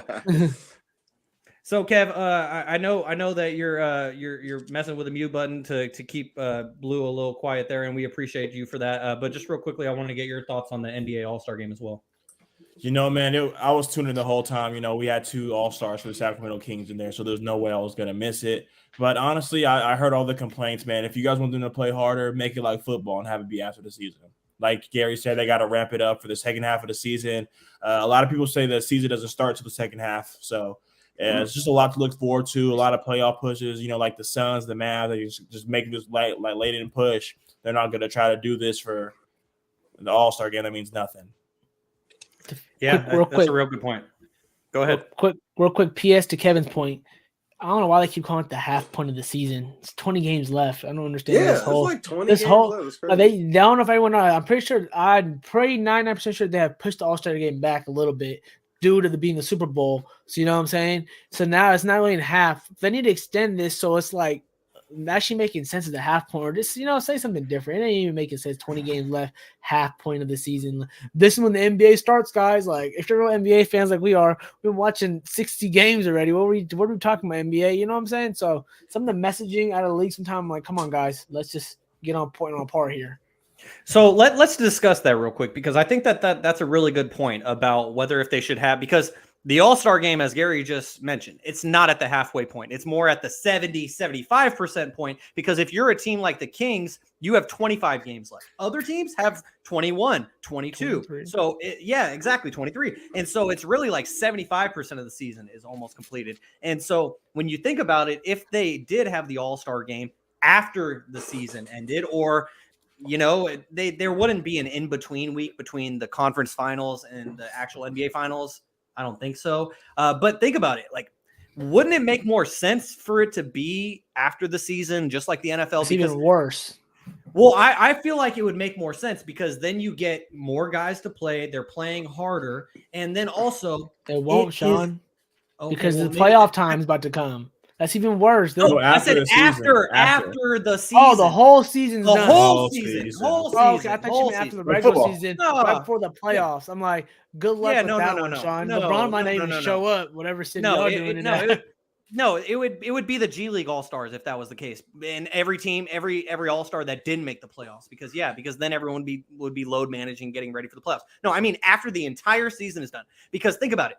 Then at that point, you're at the end of June. You could have the All-Star game at a nice, warm location. You could do things big, summertime. Baseball really capitalizes on that with the All-Star game in the summer. That's my point. I like what you're saying, but I'm going to throw maybe a little dart in your bubble here, and you tell me if you can reject it real quick. All right. But the thing with that is that, first of all, they're going to look – the All-Stars are going to be looked upon as different. I don't know, guys. If we had it after the whole playoff series – I love Lori marketing, Shaun, but you don't know if we'll be looking at him as an all-star after all the playoffs are said or done. I don't know if we're going to be looking at Julius Randle as an all-star if everything's said and done. You know what I'm saying? Good. That's better. That's better. That's better than we have. You know why? That's going to even worse up, even make him even worse than mess. You know why? They're going to take the regular season even lower. They're going to care about it even less, because we're like, I need to show up I just need to show up playoff time, have a cool record in the regular season. I'm going to be an all-star, all-NBA. You know what I'm saying? We got to get the value up on the regular season. And they don't want to spread it, because then the players are going to use their summer leagues, use their summertime. So, it's alike. And I don't want them to lower the game. So I think Curry said it. Then all the records are going to be just not messed with. So, I don't know. I think Adam Silver's in a real pickle right now, because I know a lot of people are really irritated that casual NBA fans are not seeing their favorite players. And I think you talk about Ant-Man and said that's one of the biggest issues. I think he said too, I wish the players just played. You know what I'm saying? So Garry, I'm the way that I would respond to that is when do the NBA awards get voted on? After the regular season concludes. Same thing. It could be the same thing with All-Stars. Simple as that. That's my point. Anyways, so Garry, you were talking about it's not actually the second half. It's more so like the last quarter or even the last third of the season. So now let's get to the metaphorical second half for the Sacramento Kings. As I mentioned, they have 25 games left as they currently sit. Yeah, go ahead. Hey, we didn't have our last final thoughts on our whole Kings representation All-Star Weekend. Bond, what'd you think about our Kings representation? Well, Kevin Huerter snuck up to join the three-point contest. De'Aaron didn't really do anything in the All-Star game. He was just a guy just running around, oh my God, I'm here. He missed a dunk. They said he had 0 points, went up for a dunk and missed it. Yeah, Yeah, he did. Yep. He was in between. He was in between. Yeah, dunk and layup. Stop hating on the guy. I said he was going to dunk on Sabonis, but we didn't get Speaking a chance fact. to see that. Sabonis looked pretty cool out there. I mean, like we said, guys in the All-Star game, like we said, it's a game. They don't really try as too much, but, it's just cool to see those guys out there. Deserving, very deserving. I think it's just more of the selection of being, selected as an All-Star versus actually playing in the game. I feel like those are for more of the top-heavy guys, like the All-Star starters. Those are the guys that are going to be out there trying to, do the most and win All-Star MVP. But to see, De'Aaron and Sabonis out there was pretty cool. Not to mention that the Celtics also had 2 All-Stars, Jaylen Brown and Jason Tatum. They were also out there. We got to stop ask him King questions. I know. I mean, it was out there, though. Yeah, and that is exactly why Jaevon didn't wear any Kings gear when we went to that Kings and Celtics game. He wanted to act. He wanted to act. Yeah, exactly. That photo was basically the representation. When you asked Jaevon, "Who's your favorite NBA team?" I don't know. I don't know. So Gary, answer your own question. What do you think of the Kings representation this past weekend?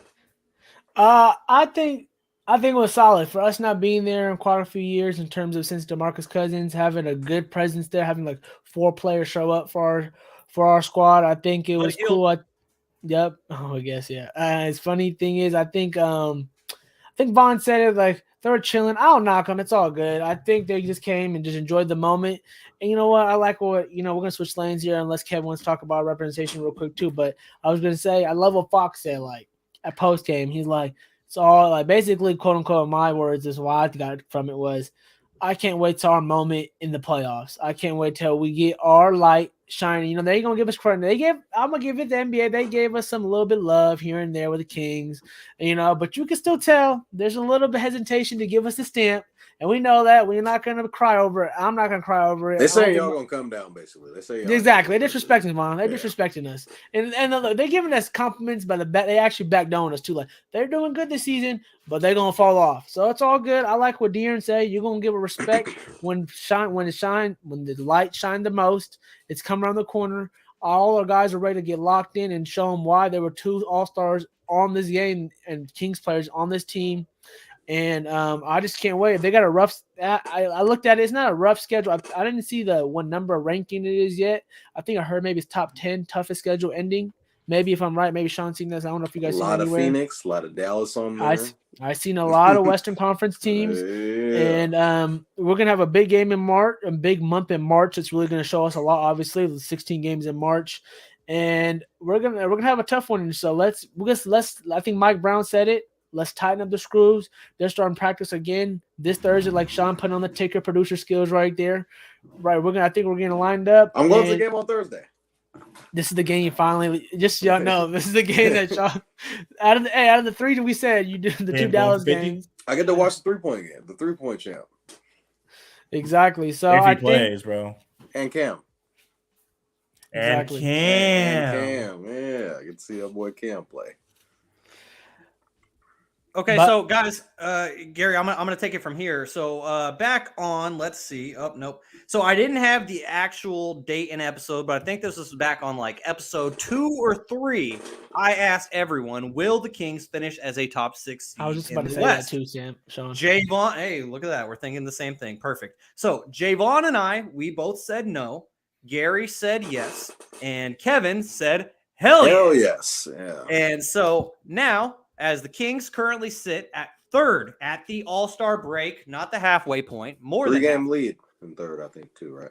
There you go. And so the Kings are firmly in 3rd place in the West at 32-25 here as we enter the second half of the season with 25 games left for the Sacramento Kings. So we're going to kick things off with you, Kevin, because I just mentioned how you said, hell yeah, they're going to finish as a top 6 seed. So 25 games left. This is the last time I'm going to ask you guys, where do the Kings finish in the final Western Conference standings once 82 games are played? Kevin, I'm starting with you. 5. Okay, 5. And what's our record? Oh shit! I couldn't tell you. Yeah, that's a lot of games to play with. But currently 32 and 25 with 25 games left. You making kid do math on the spot right now, I was Shaun? about to say, yeah, Really? that's Come on, crazy, bro. math. Hold on. All right, Let all me right. get Sorry. get Keep it the That moving. question's gonna be later. All right. So Kevin says 40 fifth. wins. Yeah, honestly, yeah. As long as we crack 40, bro. That would be Mm. bad. That would mean that I they know, go I would 8 say and that's 17. bad. We don't want them to go 8 and Yeah. 17 after Oh, the break. I'm not saying exactly 40, but just getting over the hump. Yeah, just like those fans at Summer League who ran getting the out of the 50 wins, Chase Skip? Center. Ooh. Did we lose 3 Okay. games? We lose That's After like five we that get games? to 48. We get to 48, I'm with it. They're at 32 right now. So, Jaevon, now the question for you. You already said no back in like episode 2, episode 3. You already All right, said but no. The Kings I'm will not looking at finish as the top 6 seed, but I'm do you looking have at a the different answer now? schedule. I see some Portland. I see some OKCs on here. Some Minnesota, New Orleans, some Knicks. I see a lot of winnable games on here, to be honest. Yeah, I'm gonna say yeah. I'm gonna change my answer and say yeah. A lot of Oh! winnable games. Okay. I'm jumping on the There's a lot of bandwagon. okay, Kevin. Anyway, There's always so, room for you, Toddy. The reason why I'm saying that is because I think you guys play OKC twice. I see Minnesota on here. I think you're better than them. Portland 4 New times. Orleans. Yeah, Portland. You guys are better than Portland. Minnesota, New York. There's Washington, Utah. Like I see a lot of there's San Antonio on there. But they're mixed in with a little bit of, there's the Phoenix in there. There's the Bucks. I see the Warriors. The Warriors will probably, that's like second to last game. Denver. Those are like the second and last game on there. But yeah. Okay, so what's the seed? I'm gonna say fourth. I'm gonna go fourth. Ooh, Kevin. You guys host the Kevin. playoff series. Kevin, What'd he say? he just said higher than you. He said fourth. I'm with it, Toddy. I'm with all that shit. Host the playoff series. Hey, man. That would we be- leave that would top be 4. the- I lose my mind. Y'all gonna end up playing Dallas, or y'all might play Phoenix. Bring Dallas. I got a hot take. Bring the Warriors. Anyways. You don't Oh, want yeah. that. Okay, Keep so- that take. You don't want that. Gary, Yeah, we don't want that. where do We you want have that, guys. Don't worry. When it comes down to it, we can talk They about gotta it get closer, there but I don't first. want They gotta that. get there. They gotta get there. No, I want the Warriors. Y'all think I'm playing? I want the Hey, Kev, Warriors. clip this. Kevin, clip that. We want the Warriors, guys. Okay. The list of teams that we prefer, we can go through that real quick. I'd rather go Warriors, not in any order. Warriors, Dallas. I'm taking teams. If y'all notice, scorers, defense has been really tough this year. Really tough. What else we gonna do? See, I don't want to play the Clippers. Got the wings that we, it's gonna be tough on Keegan. And That's what I think y'all gonna play. yeah, it's gonna be tough. I don't want to play Denver. Jokic, big man, my dice is up. He wasn't missing a shot when he played us on a back-to-back. They don't really do too well in the Memphis, playoffs. I can see us playing Memphis. We can't get bullied by Memphis, though. They like to bully people. And pretty much anyone else, you can take a Minnesota. Ain't worried about no one else. Obviously, I don't want to play Braun in the playoffs. Y'all might want to play Braun in the playoffs. I'll step out that room, please. No, sir. I'm good. So, out of teams that is mentioned in terms of, I know it sounds crazy, but we got Mike Brown, y'all. Clip this. Mike Brown was a coach on that team for many years. He knows the ins and outs, just like they probably know his ins and outs. It's going to be a fair match. We got shooters. They got shooters. Obviously, they got the biggest thing of all. They got experience. They're the champions, things of that nature. But I just feel like, why not? If we're going to come out and get some more respect, guys, let's go knock off the champs. Why not? Let's go knock off the champs, and talk some shit to the Bay. Anyways. All right. So what's the seed? Top 6, okay, Shaun. I don't know. That's top 6. I put it literally here.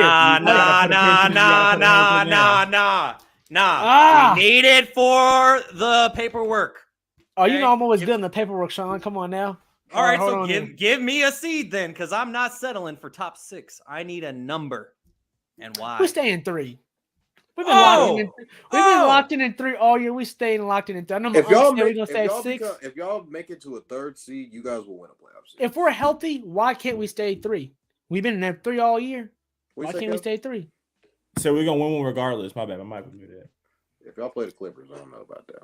If y'all play- And the thing is, I think the main thing, Shaun, we're missing here, we're 3 games. I know we're 3 games out to drop to technically the 7th seed. That's not that big of a gap, but that also means that we have to lose 3 straight. And I don't think we lost 3 straight since we went 0-4 in the beginning of the year. So I think us showing that so far this year that we're a good team, that we don't lose 3 straight. Can we all I think a agree couple that years the ago. Kings are gonna break the?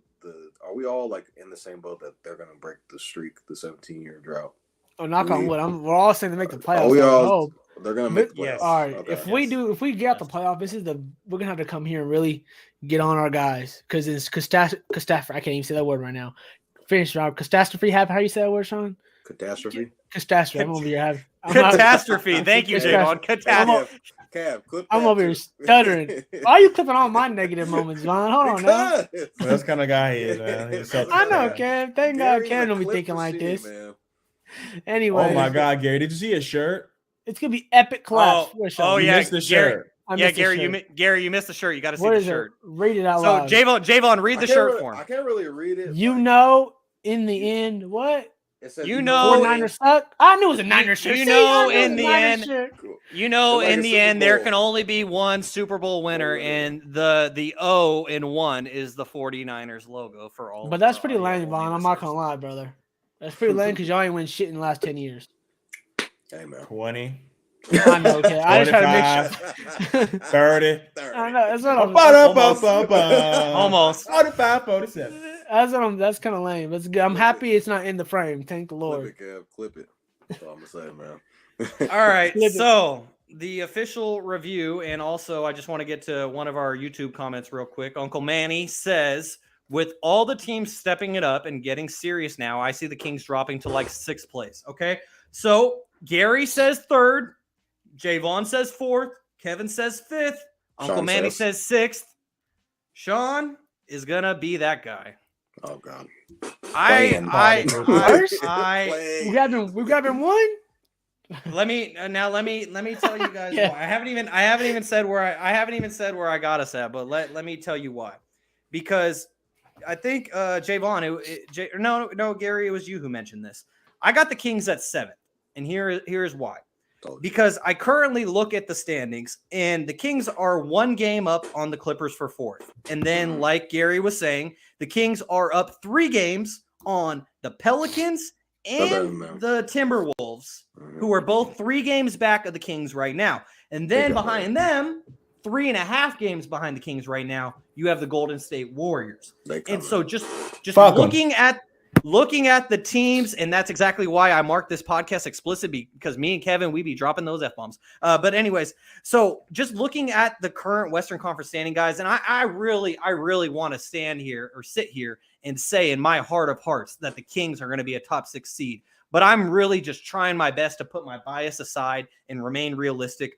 The Kings have the Clippers, the Suns, the Mavericks, and the Warriors all behind. And hold them. on. Those are the 4. Let me finish. Those are the 4 teams that I think will pass the Kings. When you talk about the Pelicans, the Timberwolves, the Thunder, the other 3 teams that are currently behind the Kings in that top 10. I think the Kings are better than those 3 teams, but over these final 25 games with those head-to-head schedules, especially against Phoenix and against Dallas, I think, because Gary, you were saying, okay, the Kings would have to lose 3 games in a row. No, they don't. They could win 7 out of 17. That's 7-10 over a 17-game span. That drops them 3 games. They didn't lose 3 in a row, but they were under 500. That drops them 3 games. I'm just trying to remain realistic, and for that reason, I say that they're going to finish 7. Go ahead. You want to talk about realistic? All right. Name the 4 teams you named again and then pause. Yeah, so we got the 3 teams in our division. We got Golden State, the Clippers, Phoenix, and then we got the Dallas Mavericks. All right. Those 4 teams. The only thing with the Warriors is Steph is still out right now, so they're in 9th right now, so they got to play a lot of catch up. Preach right here. You're taking my point, brother. That's a good point. They have to play a lot of catch up. And the Kings already have, you said, a 3.5 game lead on them right now. Mm-hmm. Like we haven't seen Kevin Durant. Kevin Durant hasn't played with Devin Booker, Chris Paul, and all of them. So it's going to take time. Even took time with LeBron with the Heat. Took time for them to mesh. Took a season for them to mesh. And now we're just all assuming Kevin Durant is going to work. I mean, they're obviously adding Kevin Durant to this Phoenix Suns team now. They're going to be title contenders. But I'm saying, like, it's going to take time for them to be able to click on all cylinders. The Kings have been clicking on all cylinders all season.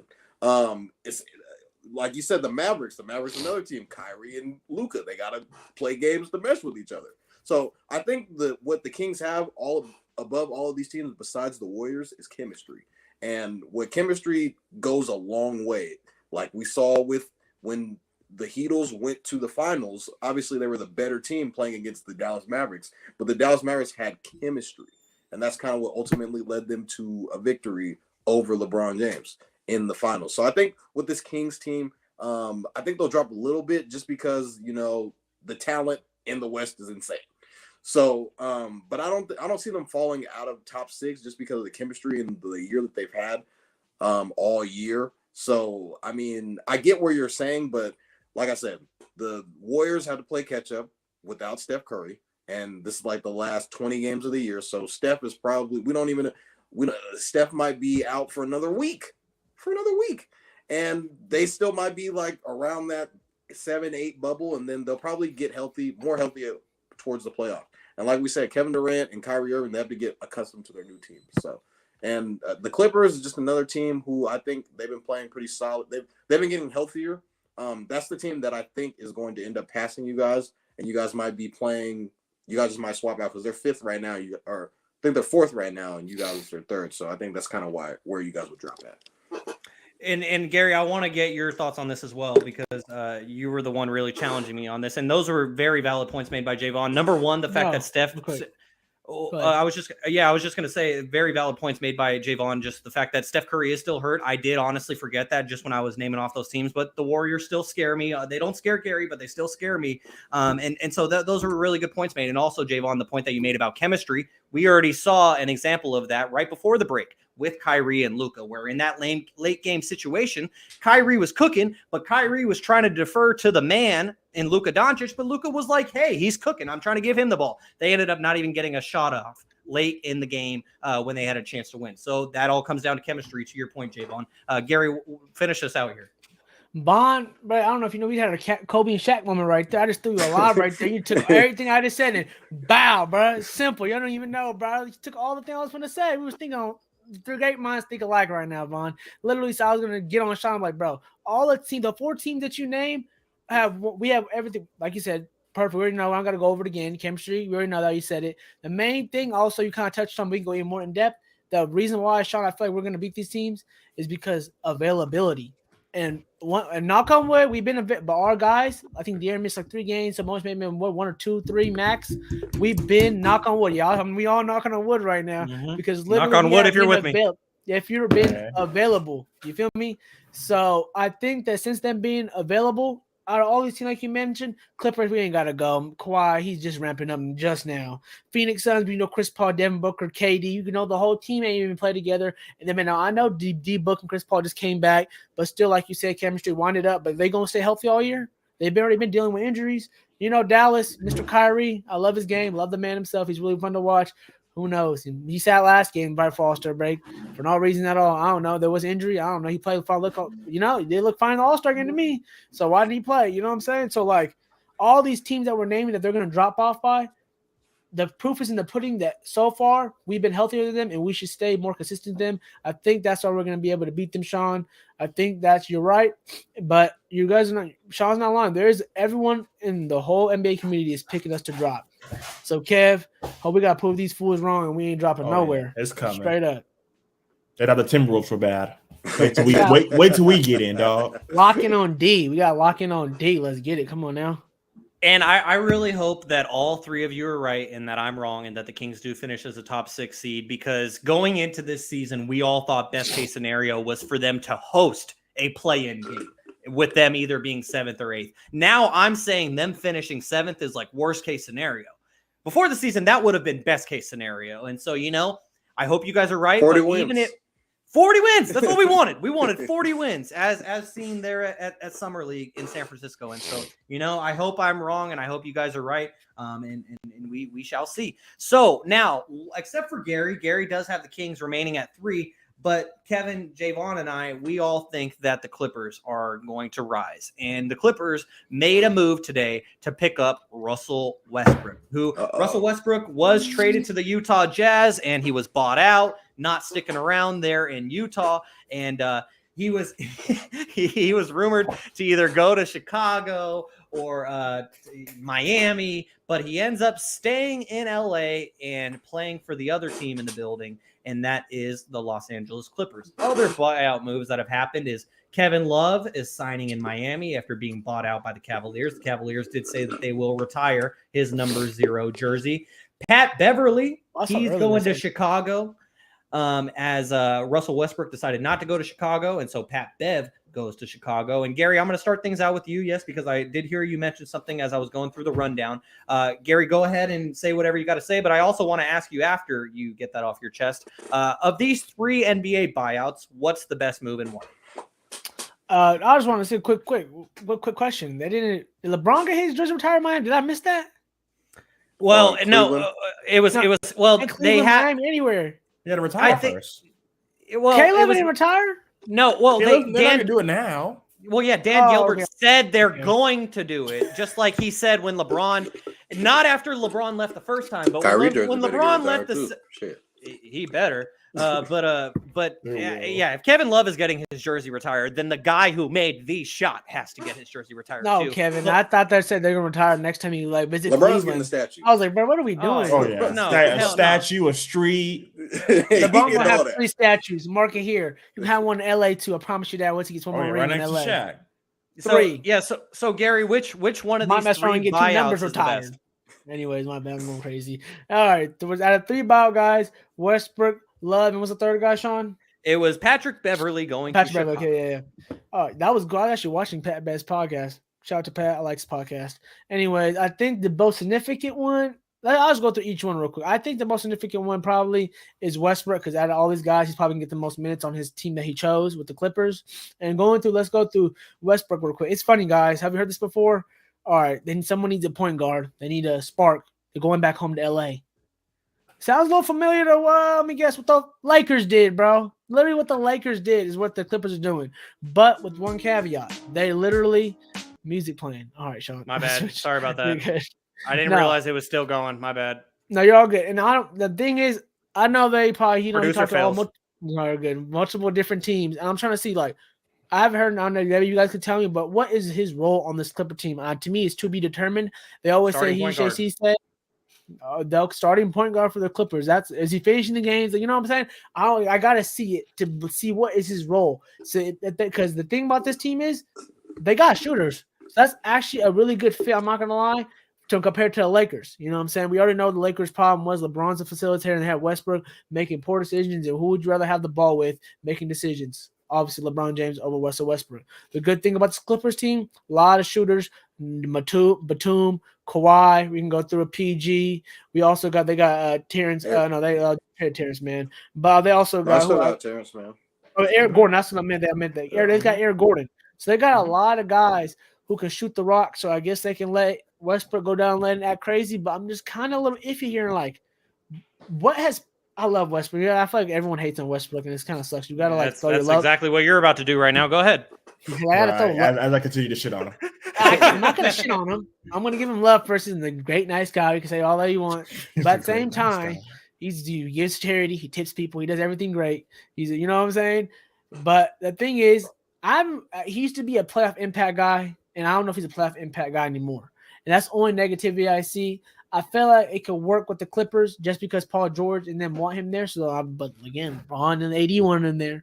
But you know what? I think in the reserve perfect world, if everything's hitting all cylinders, meaning Westbrook is just playing smart basketball like he was this season in spots, and was really actually doing pretty good with the Lakers off the bench. Obviously, I feel like if the Lakers actually could have used him now with the pieces they got to have him off the bench, but obviously that would just be solely weird, you know what I'm saying, to get the money off the books. But I feel like Russell Westbrook, this is probably the best option for him. I think it's going to work out to a certain extent. Will it put the Clippers over the playoff hump?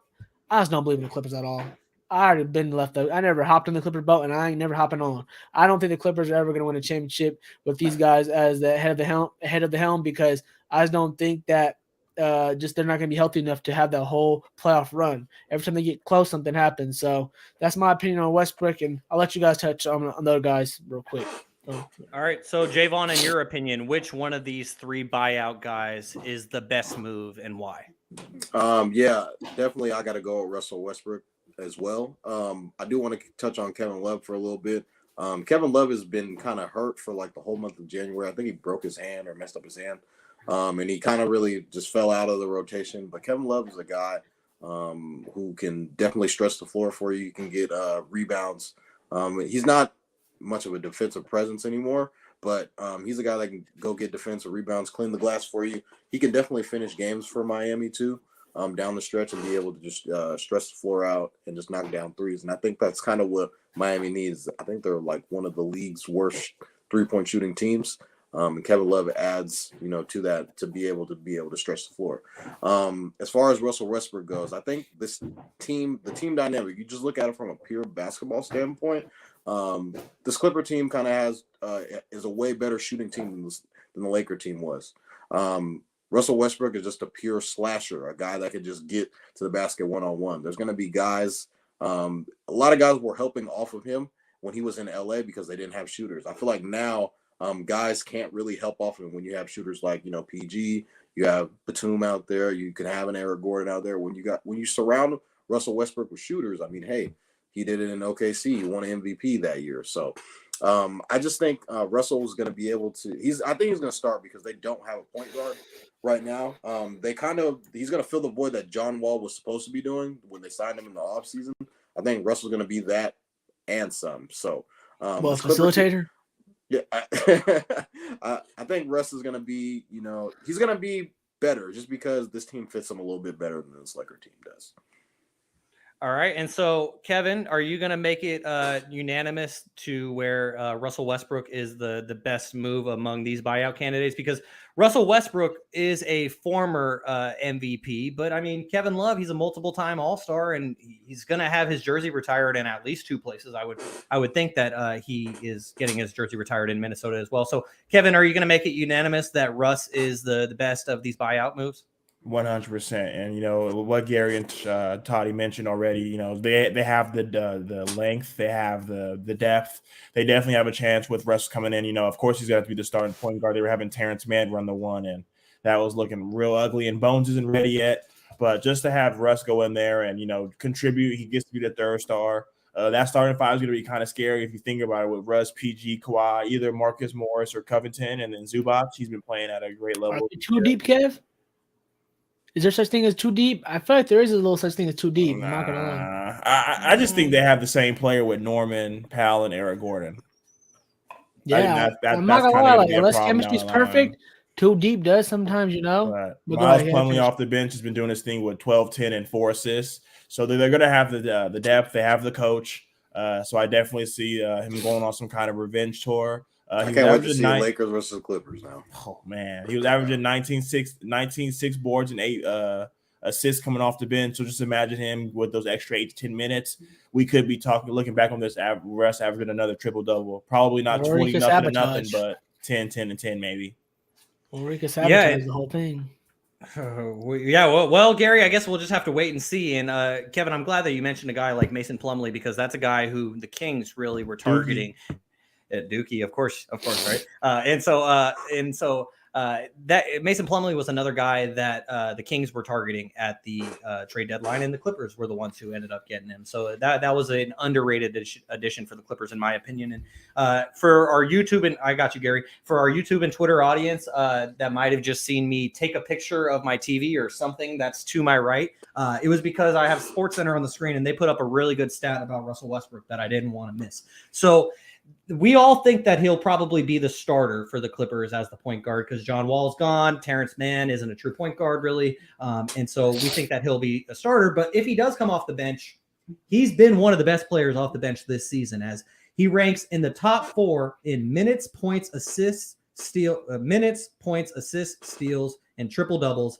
So he's second in minutes with 1,406, second in points with 796, first in assists with 378. Fourth in steals with 47, and first in triple doubles with 4 off the bench this season. He is the only player with 4 career triple doubles off the bench since starters were first tracked in 1970-71. So, Jaevon, this kind of gives me a little bit of deja vu of when the John Wall and Russell Westbrook trade happened, and we were talking about it on Shaun and Vaughn, because I asked a similar question, which was, who is the better addition, John Wall or Russell Westbrook? And I said Russell Westbrook because he's the former MVP. Whether if you think that he was deserving of the MVP or not, he is a former league MVP. That means at some point he had the best season in the league. And so for me, adding a guy like that, regardless of all the slander that Garry, other people have been saying about Russell Westbrook. I still think that he is a top 25, maybe top 30 player in the NBA. Maybe that's a little bit of a reach. I'd probably say top 50 at this point.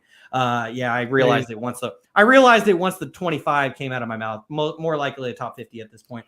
But he's still a great player. And the last thing I want to say about Russell Westbrook is when Dave McMenamin went on ESPN at the trade deadline and said that a source told him that Russell Westbrook was basically a vampire sucking the blood out of the Lakers locker room. And a source said that to him. It was probably the same source that just kept bashing Russell Westbrook all season long. You guys can try to figure out who that source may be. But anyways, when Dave McMenamin said that, my favorite thing about that was then on Twitter, a lot of people were talking about all the great things that Russell Westbrook does, all of his charities, but then also he is one of the most charitable people in the NBA as for the locker room attendance and all the people who work within an organization. Apparently he treats them very well. And for me, that made me happy to see. And he did that very well in the NBA bubble. So shout out to Russell Westbrook, regardless of what people have to say about his play on the court, you know that he is a good human being. And at the end of the day, I think that's what matters most. All right, guys. Well, it's your favorite time as we're running out. We have about 30 minutes left. We got a lot of topics to get to. So we're just going to, kind of speed through this, and now it's your favorite time, guys. It's time for Shaun's Pop Quiz, as Kevin is currently in the lead with 6, and Garry has 3. Let me check my notes real quickly. After 15 weeks, that is confirmed that Kevin is in the lead with. Oh, excuse me, Kevin, you have 8. Pardon me. I'm sorry. Kevin has 8. Jaevon has 6. Garry has 4. As you guys can see on the bottom of the ticker, this week's Shaun's Pop Quiz is WNBA Free Agency Edition. I see you guys all looking down. Do me a favor, no cheating. And we're going to start things off. I'm talking to you here. And we're This is what I have in my lap. I already know I'm about to lose. Oh, beautiful Blue. Oh, he's such a... So if you see me looking down, I'm not cheating. I got you. I appreciate it. All right, so Kevin, we're starting things off with you because you are our leader. WNBA. Shit. Oh, shit. Hey, I told you guys a couple weeks ago we were going to have a Shaun's Pop Quiz on WNBA free agency. We're not going to have a whole topic discussing all of it, but now it's time for me to see if you guys have been paying attention on the W. So, Kevin, we're going to kick things off with you. This 2021 League MVP requested and was granted a trade to this team 3 hours away from the only home she's ever known. So since this is WNBA Free Agency Edition, and this player was technically traded, but since this is WNBA Free Agency Edition, please tell me the name of the player and which team they're on now. Oh, the team they're on now? I want to say the New York Liberty, and it's Brittany Stewart. Oh, so it's Breanna Stewart is the player you're thinking of. You think that Breanna Stewart is the answer to this question? Is that your final answer, Kevin?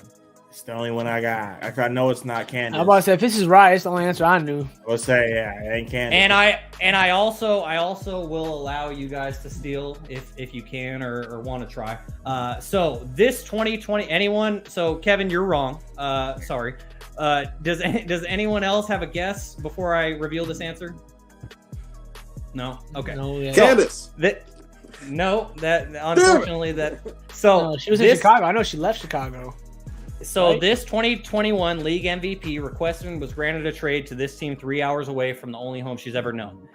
The 2021 League MVP was Jonquel Jones of the Connecticut Sun, who now moved 3 hours away to New York. Kevin, you had it halfway.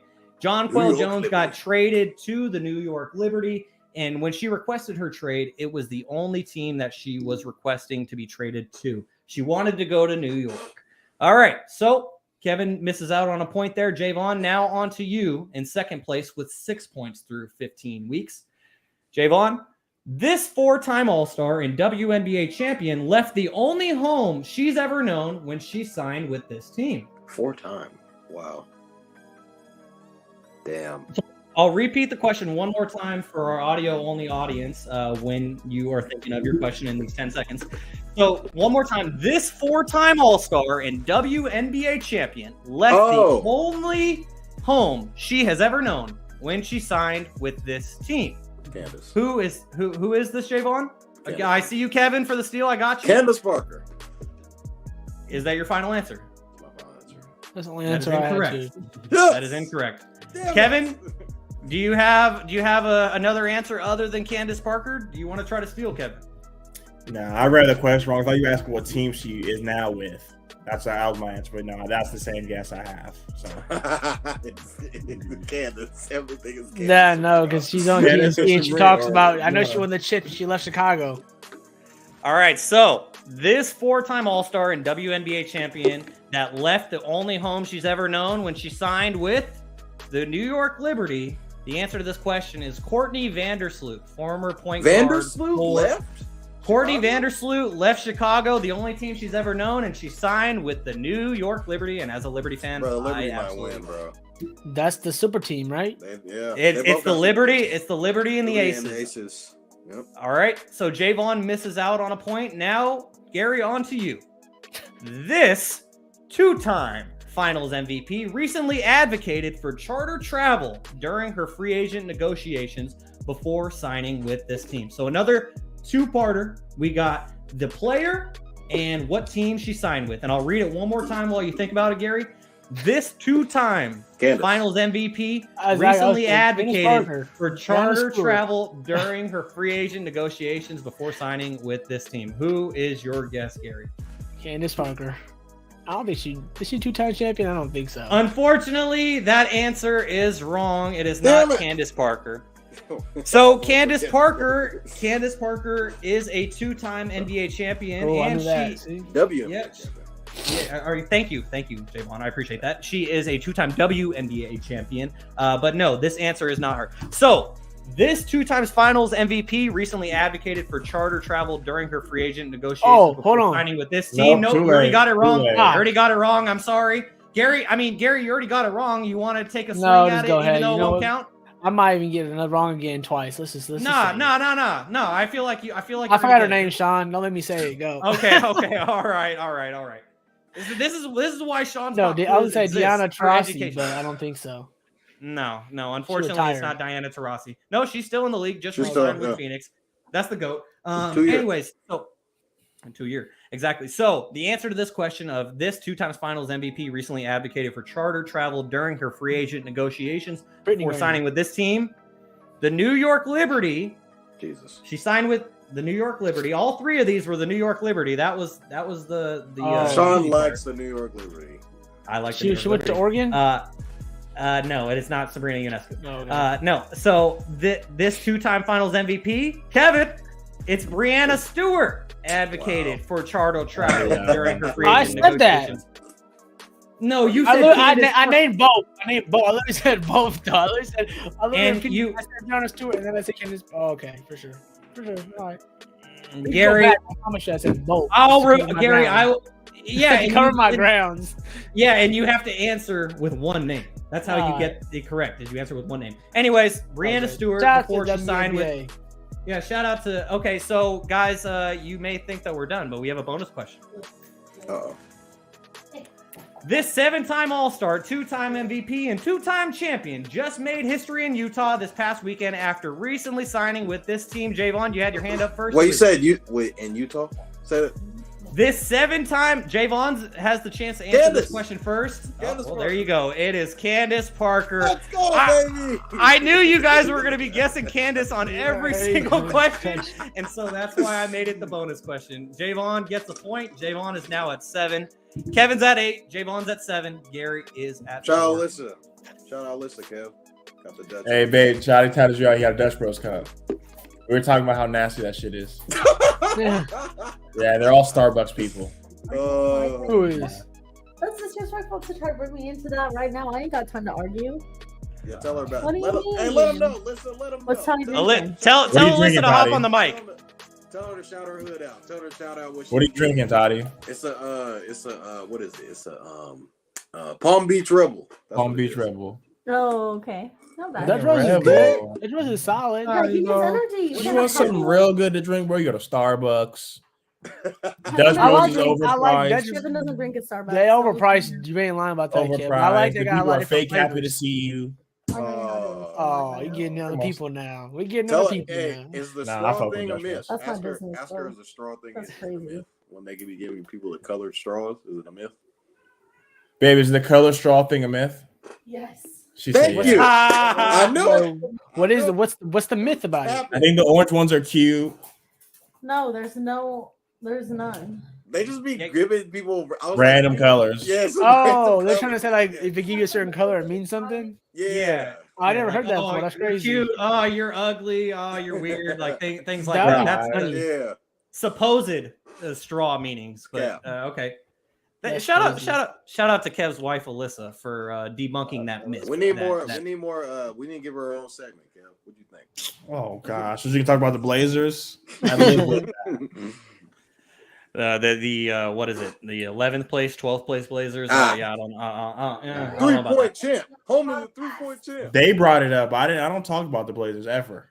He said, When it comes up, it's from you or them. Y'all talk about dating tonight? "Hey, Yeah, we Blazers, did. game time." We did talk about Dame. We did. So We gotta I'm talk trying about to Dame I'm trying to convince her to take us to the I think it's a Wednesday Friday game. The Kings play at the Blazers back to back.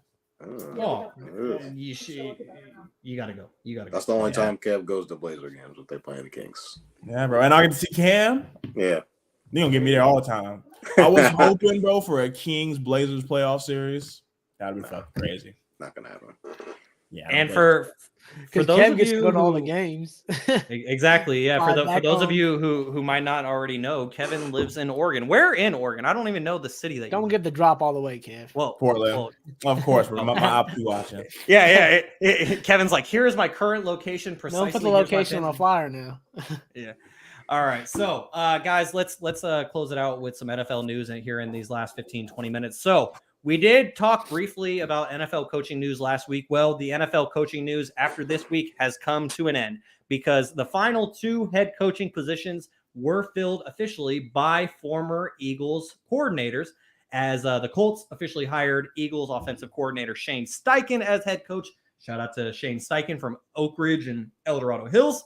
The Cardinals, they hired the Eagles defensive coordinator Jonathan Gannon as the head coach, and I don't know what to think about Jonathan Gannon. Jonathan Gannon kind of reminds me of Nick Sirianni with the weirdness from their introductory press conferences.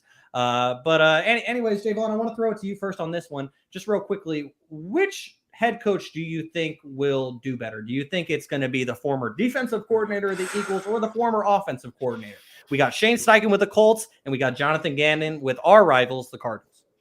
I think they're going to both suck, to be honest. I mean, they're going – one's going to the Colts. The Colts, their team just needs everything, literally everything, from quarterback to – I mean, they're cool at running back, but, I mean, receiver, tight end, DB, you name it.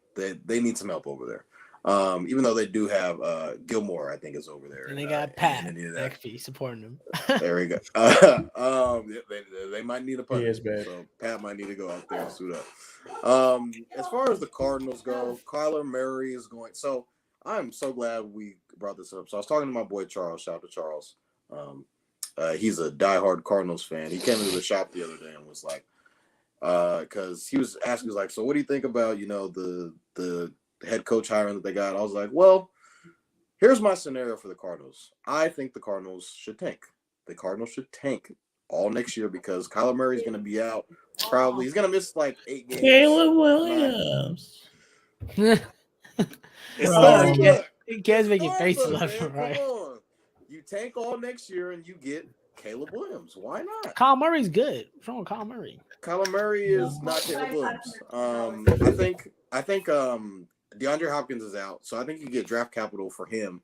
The JJ Watt retired. You just got guys retiring left and right. AJ Green retired. Your quarterback's who's gonna be your quarterback for the first 10 weeks of the season? So what's the point of them? Colt McCoy, baby. What's the point of them even trying to win games? I think it's just gonna be a rebuilding year for them. You trade Hop, get draft capital back. I would argue you could even trade Chandler Park, not Chandler. Chandler Jones, you could trade him, get a little bit more draft. He's definitely with the Raiders. Oh, so I'm sorry. I was about. I realized it right after I said it too. I was like, wait, he made that play against Mac Jones. I'm just thinking about just their team. As in general, their defense isn't really good. Their offense is missing their quarterback. They have a brand new coach. I think this will be the year that they tank and get Caleb. Why not? It only makes sense. And you could trade Kyler. So what I was trying to argue is you could trade Kyler, but people, when I was talking to my guy Charles, he was saying people don't want to pay his contract, given what he was given last year, the amount of guaranteed and all of that. So I think both of them next year are probably gonna be trash. To be honest, it's gonna look bad because their teams aren't good. So it's gonna be a bad representation on them. But I think just in their first year, they're probably just going to need to establish culture. Okay, Gary, so same question to you. We have Shane Steichen and Jonathan Gannon. Kev's the Eagle guy. I want to see what Kev thinks about his guys leaving. Kev, what you think? I appreciate that, man, because for all the loyal listeners, D'Amico Ryan's talk was on here, and it was all, Texans can do this and Texans can do that, and now once the Eagles coordinators come on here, it's trash, and they need a tank for a guy like Caleb Williams. He's not going to be the best quarterback in the Pac-12 next year. So they're both in shitty situations, to be honest. To be a nicer thing that Toddy said. They're in quarterback purgatory in Indiana, so it's kind of just coming down to see what they're going to do. They can trade up and get that first-round pick and get their franchise guy. And Arizona, they got a lot of situations outside of the building with Kyler Murray. A lot of people say he plays the game too much. His games, he's not really focused, and now they got the iPads to watch the hours. So it's just a lot of things going on there, and Cliff Kingsbury had to be the fall guy. You can't, everyone says they're going to get rid of the coach before they get rid of the quarterback. So. Cliff wasn't that good though. I don't think he was that good. Yeah, I wasn't really a big fan of Cliff. I'm not gonna lie. So Shaun, you ready? You ain't got anything to say on that? Because I want your thoughts on it. They wrapped it up pretty well in the bow right there. They're going to bad situations. Other than I still believe in Kyle Murray as a football player. I still think he's going to be good. I still think he's going to cause you guys havoc. Clearly, Vaughn doesn't think so. But he won't even be on the field for most of next season. If the 49ers play the Cardinals twice in the first 12 weeks, they're not even going to see him. Yeah, I know. Okay, I'm just saying. I just believe in him. I just feel like I believe in him to make an impact one day. Exactly, something like that. Who knows? I said that. Send him there. He knows the. Y'all don't want that smoke. Yeah, y'all don't want to get backdoored like that. He knows the play, or he knows the team. He knows the defense and the schemes and all that. Go get Shaun. Send him there. there. What you think? You're not scared of Jimmy G at all of a sudden, huh? No, I'm not. No, you don't want that smoke. Gary, I'm not worried about Jimmy G going to Arizona at all because he might be there for 3 or 4 games and then he's going to get hurt again and then they're going to have to go back to Colt McCoy. So go ahead. Be my guest. Jonathan Gannon, be my guest. Go ahead. So let's keep it moving because we are running out of time and let's get to the other 2 pieces of NFL coaching news. And this comes down to coordinators. As last week we did briefly discuss Eric Bienemy potentially leaving the Chiefs. He officially did. He is now the Washington Commanders offensive coordinator and assistant head coach under Ron Rivera. And then the other significant coordinator news that came out is Vic Fangio, former head coach, also former defensive coordinator for the 49ers. He is now going to be under former 49ers coach, now current Dolphins head coach, Mike McDaniels, as Vic Fangio has been hired as the Dolphins defensive coordinator. So, Jaevon, you can pick and choose which one you want to really hit on with this, but between Eric Bienemy as the Commanders' new offensive coordinator and Vic Fangio as the new defensive coordinator in Miami, which do you think is going to be a better fit and why? I'm going to go with Bienemy. I think this Commander offense is, a lot of people don't really understand how good this Commander offense is. If you look at their weapons on offense, from the running back to Brian Robinson, I think he's a great running back. You got scary Terry McLaurin. You have a Jahan Dotson. You have a Curtis Samuel. These are guys that can make plays. The only question is obviously their quarterback and Sam Howell. I guess they're kind of committing to him. I think it's kind of just going to be the same, question mark is how they're going to be able to get these guys the ball. I don't think they're they're above average at quarterback. I think they're pretty average. But I guess I guess that Bienemy is going to come in and be able to, maybe have some better play calls. But at the same time, I just think it kind of just comes down to the Commanders need a quarterback. And I feel like if they get the right quarterback in free agency, they might be barking up the Eagles tree next year. They might be. They beat them once last year with Taylor Heineke. That's all I'm saying. Heineke beat Kevin looks like he almost fell asleep when you were saying that. Heineke beat the Eagles. And Purdy couldn't do it, so is Heineke better than Purdy? Purdy didn't play. Purdy didn't play. Hey, Purdy didn't we got to play. highlight him punching the football. He definitely played. So as we just lost Shaun, but I'm still here. I did that on purpose. I could not take the disrespect. I'm sorry. I just had to briefly exit the stream. Go ahead, Jaevon. I'm sorry. Yeah, so like I said, if the Commanders find it, they have a solid defense, I believe. Their team is actually pretty good. They have a really solid team. I just think it always just comes down to quarterback, and Taylor Heineke and Carson Wentz have been their quarterbacks, and they haven't been playing very well or very consistent. They saw a little bit. I guess they saw a little bit in Sam Howell at the end of last year, but I mean, at the same time, I don't think he's your long-term answer. So I feel like the Commanders should try and go after a quarterback, maybe a Jimmy G in free agency. So you want everyone Jimmy G because you want to get rid of Jimmy. him. Gonna go somewhere. They want to get rid of him, Kev. That's what they'll keep offering to everybody. Take him to a Super Bowl. Man. He's not ours anymore. He's free. Take him to a y'all Super might Bowl. want to keep him. How many players get injured in your team? Quarterback room. So I think Bienemy is going to be able to spice up the offensive side of the ball, and hopefully Sam Howell won't be at the helm at quarterback next year. Gary's about to have me listening to some Drake, just like looking at the photos of all the 49ers players who got hurt this season. Like, he's going to make me depressed. Okay, so Gary, same question to you when it comes to these coordinators. Which is the better move in your opinion? Is it Eric Bienemy or is it Vic Fangio? Again, I probably Vic is going to go to a better spot. With Miami and the Tyreek Hill weapon and all the Waddle and Tua and stuff like that, Tua. But he's going to be the D, but he's going to be the. I get you're talking about the overall team, but he's going to be the D coordinator. Yeah, I know you mean Miami's had a sus defense. They have had a sus defense, but I think they got the piece and they got some draft capital there too. So I think it's going to be easier for him, especially being in Miami, just being in the city, just free agent wise. I know they're not always like the glamorous team to go to in terms of like how they've been treated the last like 10 years, but like in terms of the city and partially why Tyreek wanted to go there, partially why we hear Lamar Jackson get rumors there. You know what I'm saying? They have a good core around them, obviously, like you said, offensively, but the whole team is going to be looking good. So it's a good job for him to go to. And basically, if he fixes the defenses just slightly better, they can be knocking on the door for, especially the way they started last year. If they can duplicate that and really finish strong next year, I think they can have a really good chance in the playoffs. But I did want to talk about Eric real quick. I slammed this point last week, how I felt like he was getting disrespected. And I just felt I seen this stat, and I wish I heard it, but I didn't write it down. But I'm just going to say the stat a little bit, like where it vaguely comes, what's basically the whole stat about it was like about 20 jobs Eric has tried for, and the coaches that got him over him, only like 3 have made the playoffs, and I think like 7 have gotten fired. So it's like you're getting picked over guys that are even doing good. I mean, I guess you could say you dodged a bullet because they got fired so quick. But some of these guys, like I said, aren't even making the playoffs. So it's like I kind of, like I said last week, and I kind of want to re-hit it again, and maybe I'm just hitting the hammer again on the same thing again. But it's really irritating that like he's going to a lesser place. He's with Pat Mahomes. Ain't no better than Kansas City. In the last 5 years, he's been deep into the playoffs. And I know we talked about last week. Yeah, we all know that quote unquote Big Red and Andy Reid gets the final say and gets the play calls and gets all the credit. But we all know he has a say in it. And I heard other shows talking about today on, like on the Fox Sports and ESPN and all that stuff like that, going through the coaches that like after Super Bowl, won the Super Bowl, or even been in the Super Bowl, what opportunities they have gotten. And no one gets this linear.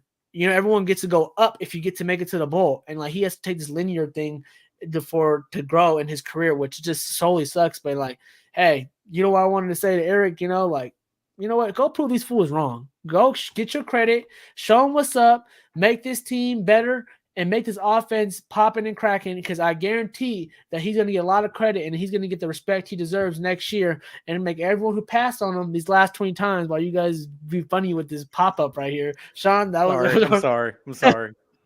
And I just want him to, he's going to show that why he's that license to be a boss move and basically saying, all right, y'all, I'm on the best team and y'all don't think I ain't got enough. I'm going to go to one of the bad teams, which Vaughn just mentioned that we have so many quarterback questions. And if he turns this thing around, everyone's going to eat big time crow, especially these quote unquote owners and stuff who haven't given a real opportunity, a real chance where they could try on these other million guys. Like I would tell my team, the Steelers, to go bring him in because our play calling sucks. And I hate Mr. Canada, Matt Canada, our offensive coordinator. And I've been hating him for a while.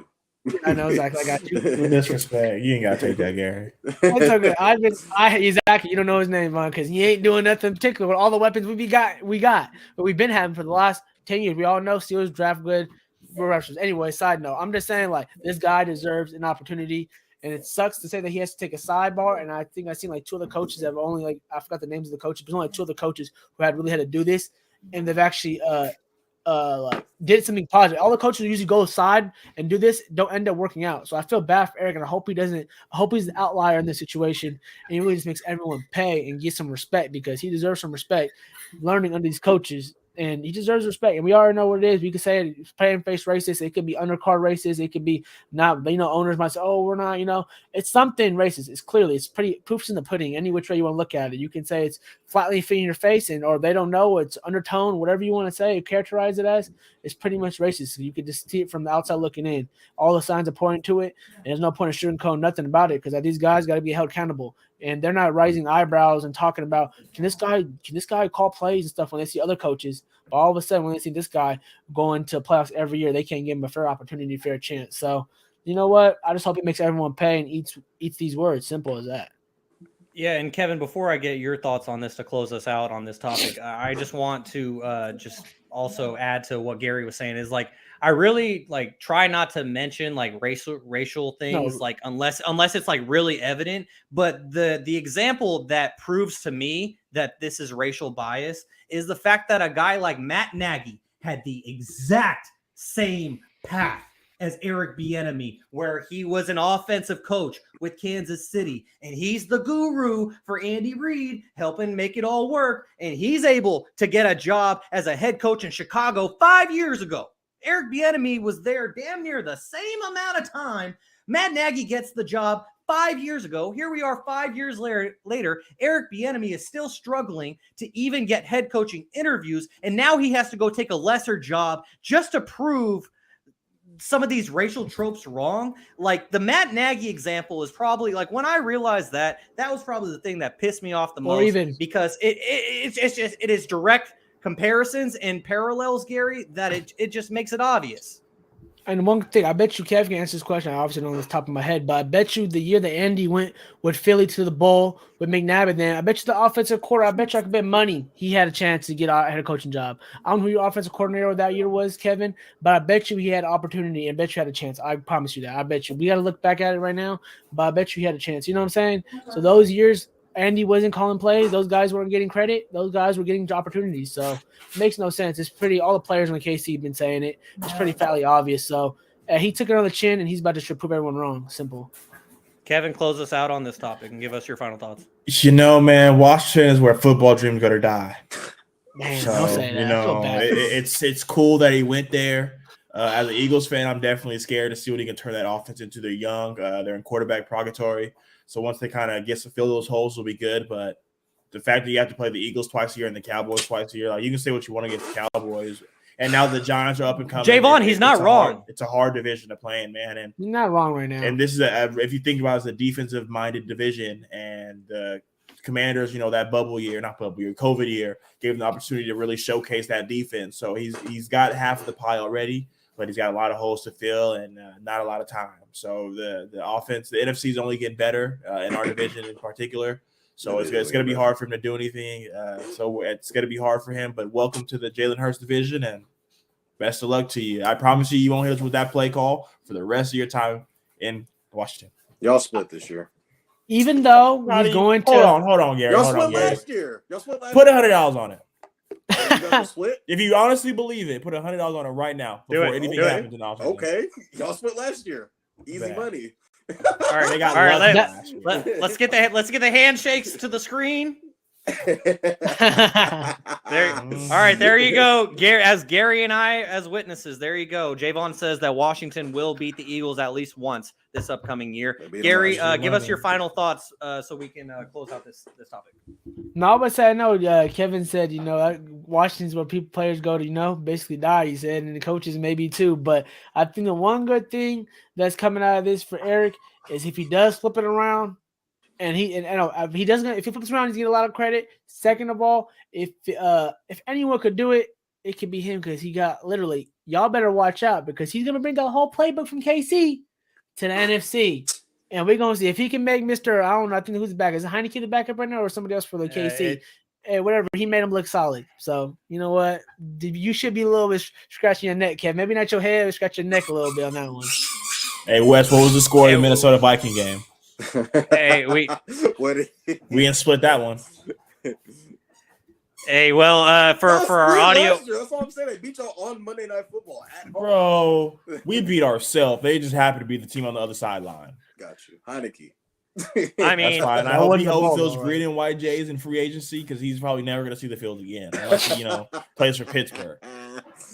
Hey, Kev. Well, Kevin, just like you weren't wrong when you were telling Jaevon the division foes that the Commanders are going to have to go up against with those defenses, especially with the Eagles and the Cowboys.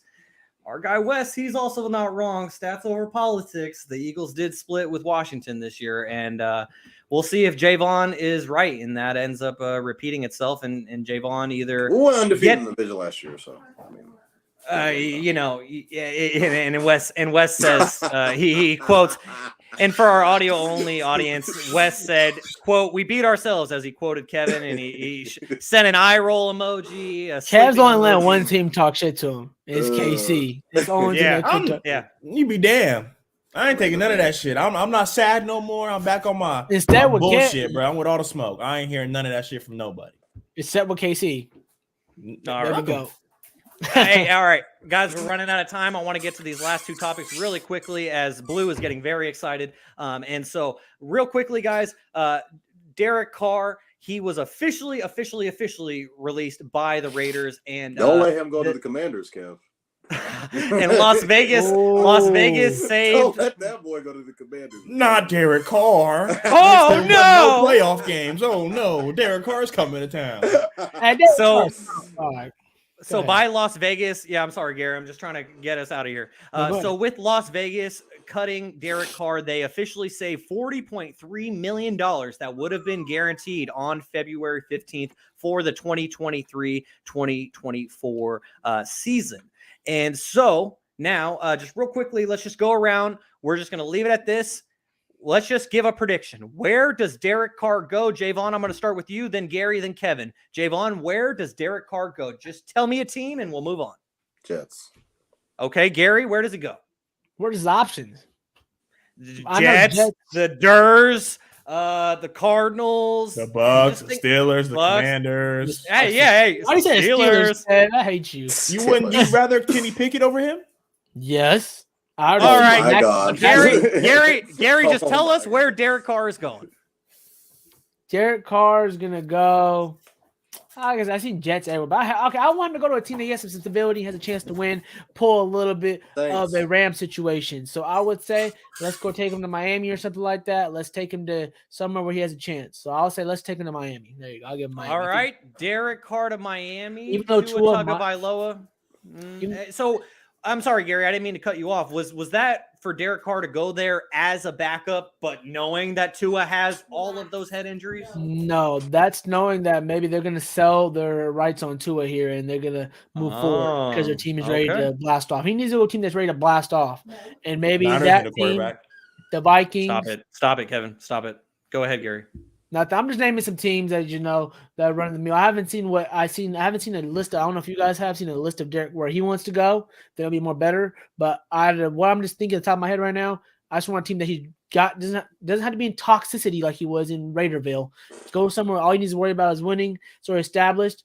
Maybe even Patriots. I don't know. Okay. All right. And so Kevin, real quickly, who do you think Derek Carr is going to?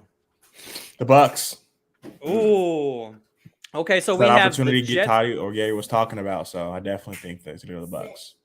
That's a good point. And so look at that. Main So NFC. of our 4-person panel, we have 2 teams from the AFC East, and we have 2 teams from the NFC South, because I think Derek Carr is going to go to the New Orleans Saints, and he is going to team up. Yep, he's going to team up with his former head coach in Dennis Allen, who was Dennis Allen his actual head coach, Jaevon, in Oakland? Yeah, Kevin, he was. So he's going to go team up with his former head coach, who he could have been traded to, but he wanted to say, nah, fuck y'all, Las Vegas. I'm not letting you get even a 5th or 6th round pick for me. And so he said goodbye. And I think he's going to go to New Orleans because that's where he wanted to go all along. He just said that he wasn't going to accept a trade because he didn't want the Raiders to get shit for him. And if that's the case, easy I path respect to the playoffs. They'll win the division because that division is freaking. Yeah, I don't know. The best one I heard so far is with Kev, Tampa. I like Tampa. Actually. Kev got the inside. Heard it here first. All right. Well, whoever ends up getting Derek Carr might end up winning the NFC South, apparently. So we are going to get out of here. But Jaevon, I saw you tweeting about something else that happened this past weekend. That was the XFL 3.0. And so, Jaevon, what were your initial thoughts on the XFL opening weekend?